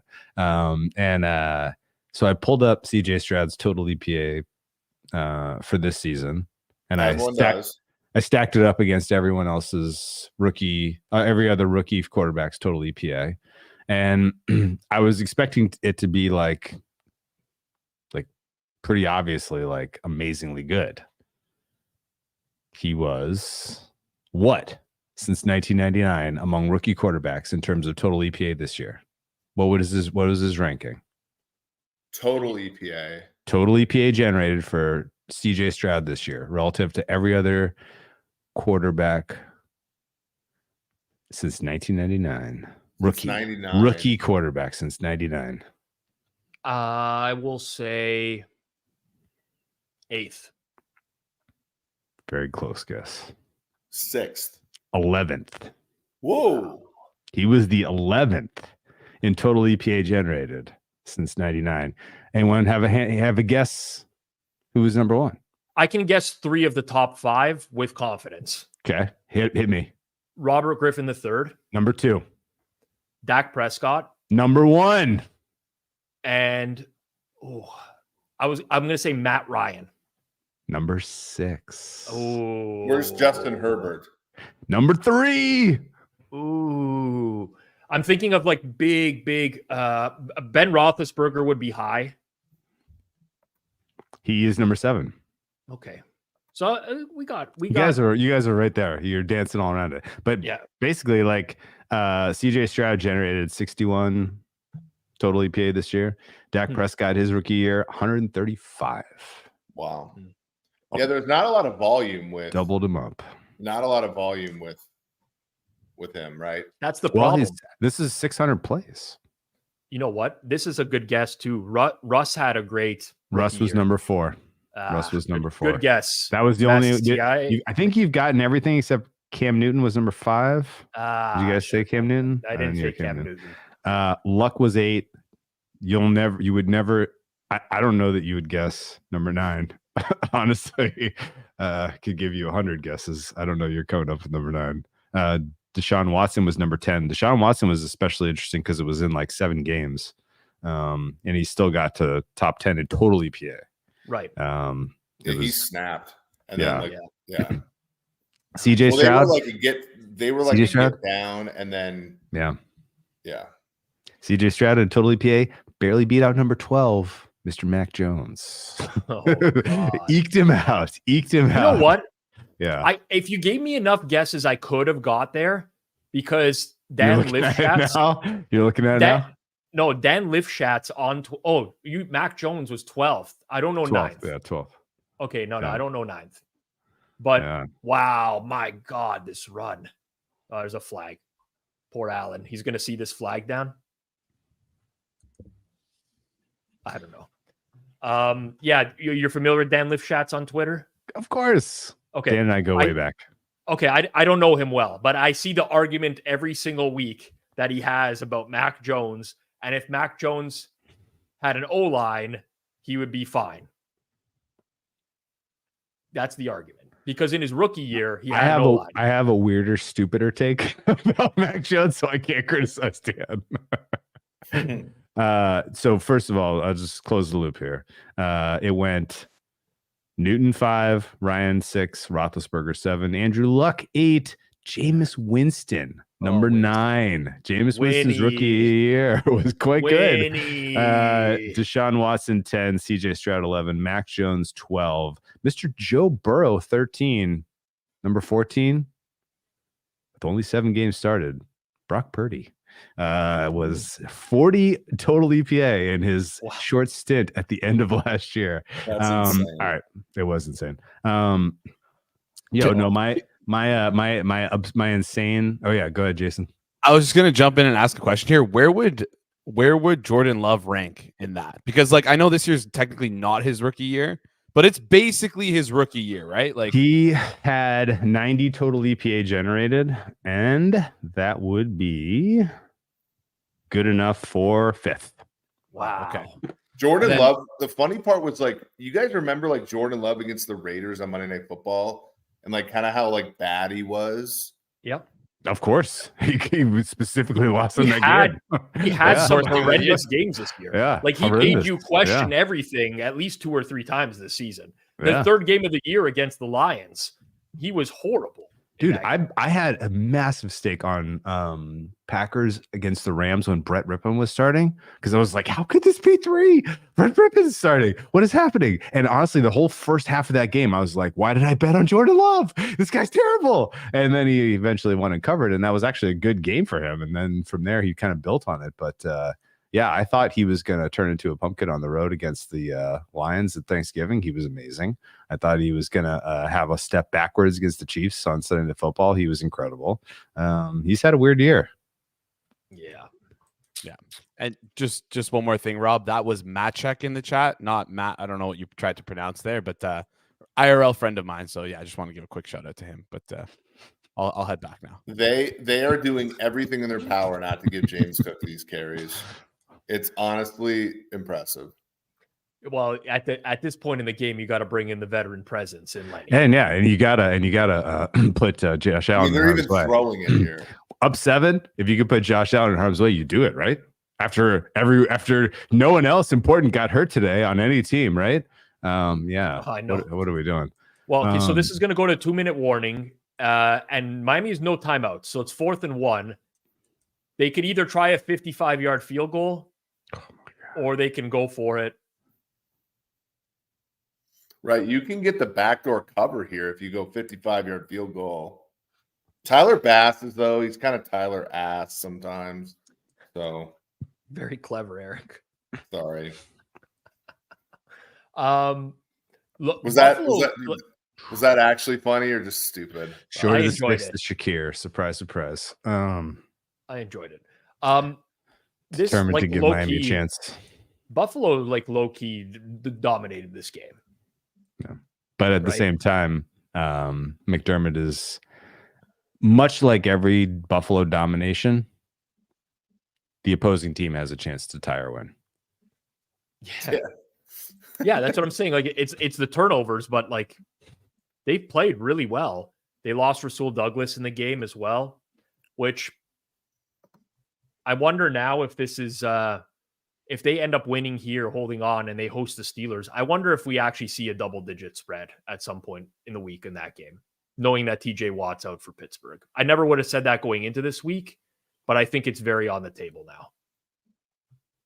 I make it without Watt, I make it 10. Hmm. I mean, Watt, what do you I mean, you only get Watt's worth as a lot for that. you know the old saying, you only get one chance to bet against Mason Rudolph in his first ever playoff start. Right. Well, actually, What? I didn't even bring that up with you yet. The first career playoff start, because we're going to have the CJ Stroud. We're going to have the Jordan Love one this week. Mason Rudolph. There's actually more experienced quarterbacks in this year's playoff field than I think anyone would have believed. Mason Rudolph had only 2 incompletions yesterday. People forget.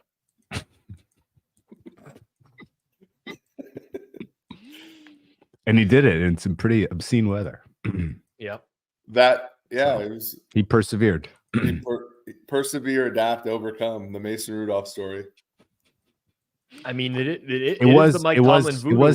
It was January 6th though, so he had that going for him. He had that that fire in his belly. You know, the fact that this game is not over is absolutely insane. Considering how lopsided the second half has been, Miami pulled their punches. Like When Miami Right, got the ball right. back Miami up did- 7, I totally thought they were going to do what Miami normally does, which is move the football. But I feel like I have barely even seen them run an offensive play in this half. yeah, It's felt that way, hasn't it? 3 plays, 9 yards. 4 plays, 11 yards. 3 plays, 1 yard. 3 plays, 3 yards. They have yet to get a first down in this half. Actually, I take that back. The 4 play, 11 yard, I guess, must have had a first down. Oh, no. It was a 4 play because there was a penalty, I guess. Yep. So, yeah. 0 first downs this half for Miami. McDermott's dying. defense. Just dying to go to Arrowhead.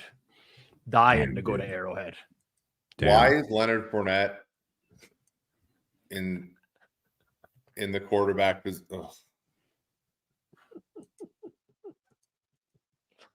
Oh man, too good. Too good. Why is the Leonard Fournette on an NFL roster? Is that what you were asking? No. No? Oh. I mean, that was kind of like littered with this. Like, you guys remember like 4 or 5 years ago or maybe it was more like 8 years ago, where Josh Freeman started a game for the Colts, where you're just like, why? Why? There's plenty of other quarterbacks. Right. Yeah. Yeah, sure. We've had a lot of that this year. They're spending, and obviously it wasn't Josh Freeman, but a lot of why did you do that? I've had like Oh, a this bunch is of so people, close, boys. and I've had a bunch of people in the league just text me and go, "You have 1 yard just for the division title. Just go for it." But they might just kick a field goal here. No, this is the plays happened, and it's extremely close. Oh wow! Oh no! They're gonna have to bring out the index card for this one, boys.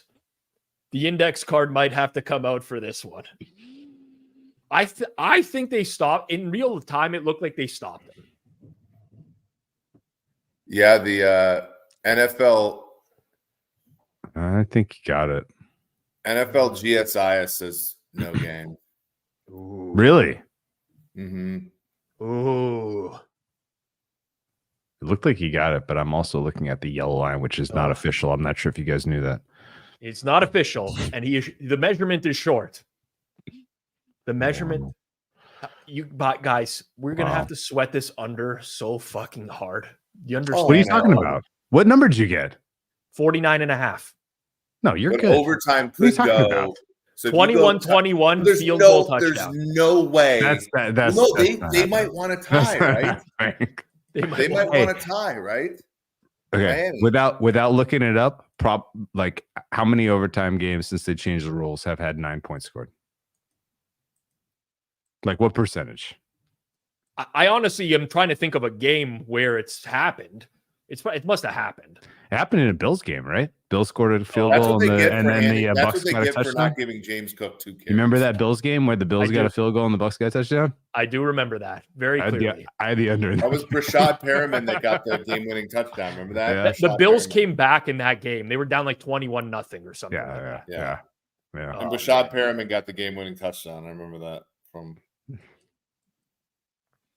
That's what they get for not giving James Cook 2 carries. Well, the thing you're not factoring into this is that if the field goal is scored by Buffalo, then Miami also kicks a field goal.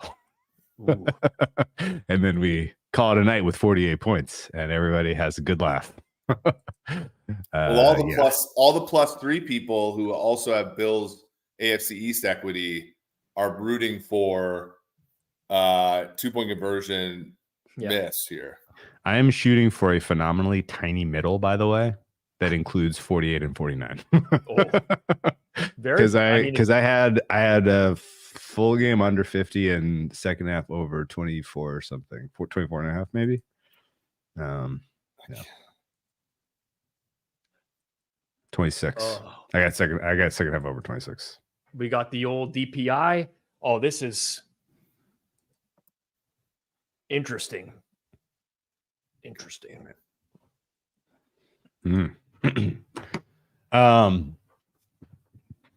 Not to take away from the drama of this game. Eric, did you bet any Chiefs AFC last week? What? No, that's right. AFC 440 on 440. Good price. Yeah. We made it 4. It was a what's the right word? Asymmetric. Well, I just think asymmetric bet. I just think that the Chiefs are a little bit. I think that the Chiefs are like they don't produce turnovers on defense, but I don't think that that's because they're not the kind of defense that produces turnovers. I think it's just random.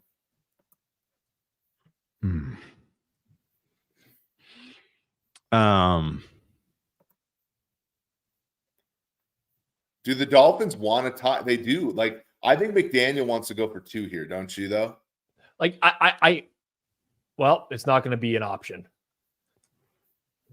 2-point conversion's not going to be an option because Tua stinks, boys. Stinky T. Stinky T. If that were to stick, it would stick. Rapp is injured here, by the way, as well for Buffalo on this play. It's Hoblin. Another safety injury. DeMar Hamlin might be active next week. Playoffs. Could happen. Isn't it the saddest thing ever to watch on the side inactive? Dude, what was I it? think What of was Jeff every single time I see him on the sideline. Dude. this pass looked Got like the it was flutter intended ball for by Rapp. Tua. I know got the flutter ball by Tua. I'm the 9 millionth person to comment this, but like the lefties when they throw the picks like that, like it looks worse. It hits. You know? It hits harder. Yeah. It looks worse. It just Yeah. looks worse. It's like how when the Cowboys fuck up and they go to McCarthy and he's got the dumb look. Like Yeah. it just makes it worse. You Mhm. know, it just makes it more indelible. The extra 100 Yeah. pounds makes it look way dumber. it just puts a little extra That's why- that's seasoning why it on it, a took little us- extra spice on it. That's why it took us 17 weeks to realize D'Amico Ryans doesn't have a clue because he's fit. Yeah. Okay.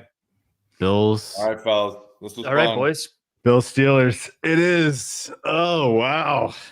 Wow. That's If the it Sunday opens morning Bills game. -7, if it opens Bills -7, I'll click that immediately. I don't think it will, That's not happening. personally. Ain't happening. Bills the Bills have what we in the business call wind in their sails. Yes, agreed. The market is quite aware, Yeah. quite aware that the Yeah. Bills are good. Yes, And with the TJ Watt injury, it's Yes. there's not an appetite for people to bet Pittsburgh right now. Like no one really wants. Market faded them yesterday in a must-win game for them. Ain't happening. yeah. I'm just excited for people to be like, what happened to the Tomlin voodoo when the postseason rolls around? And it's like, has there ever been Tomlin voodoo in the postseason? Because I don't remember it. James Cook couldn't get 15 carries, but Josh Allen could.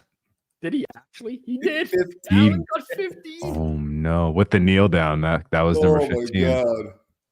Wow. Oh my god, Wow. Tua- Leonard, dude, Tua Leonard, was Leonard like- Fournette getting 7 carries. Let's call That's- a spade. Tua was that's dog obscene. shit tonight. Yes. Yep. He's been dog shit a lot, actually. Yeah. Yeah. They need Waddle back badly, man. They Yeah. need a second option. You know when you really want to believe in the Dolphins is like September and October, Yeah.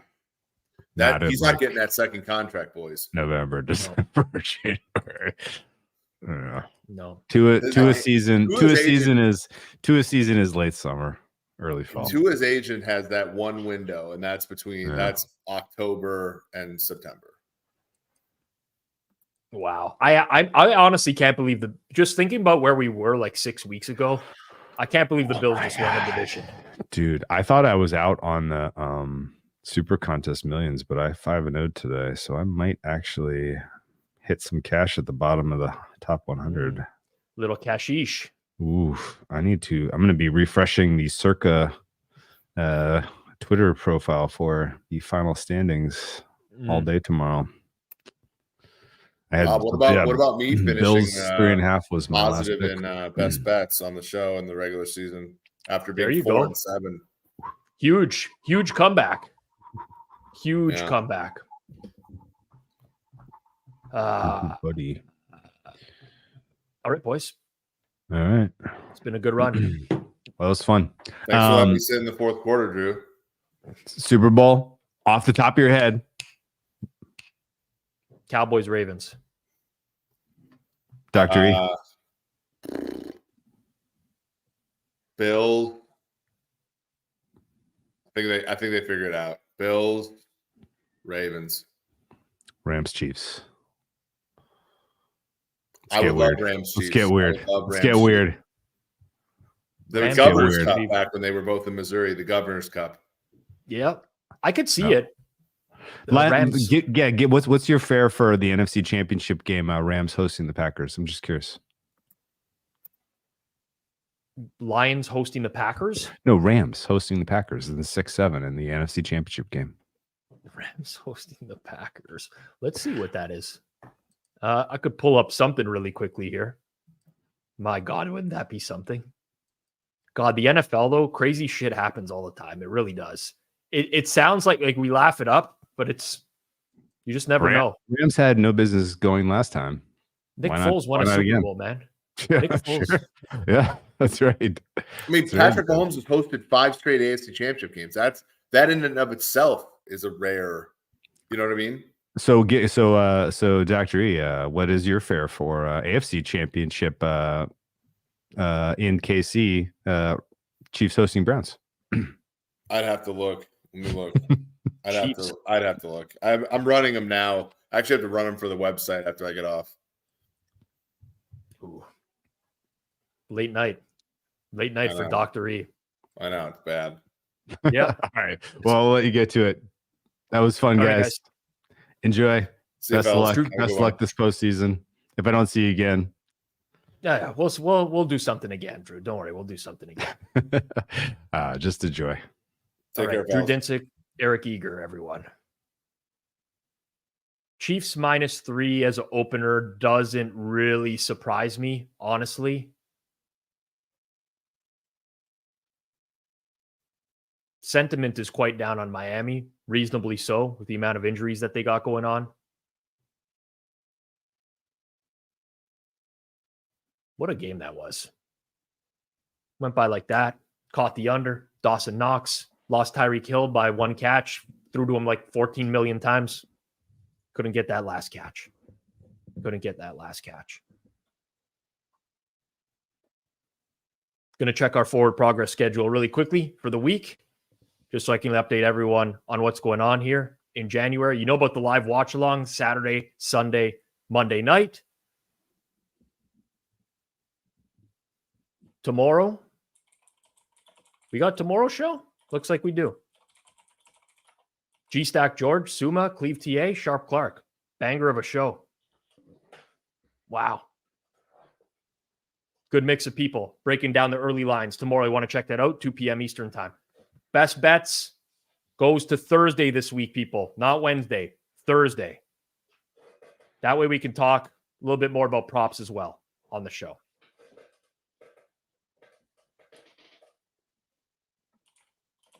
I think we have put that guy, what was his name? Brandon, in a temporary timeout. There's too much spam going on in the chat. But he said that there's no way the Bills would be double digits in the game. You're starting to see some double-digit numbers in the early going. It's going to be a week, peeps. It's going to be a week. Appreciate everyone who tuned in again tonight. Make sure you smash that like button on your way out the door. Make sure you're subbed here on Forward Progress. And if you're in Canada, make sure you check out Pinnacle Sportsbook right up there in the corner.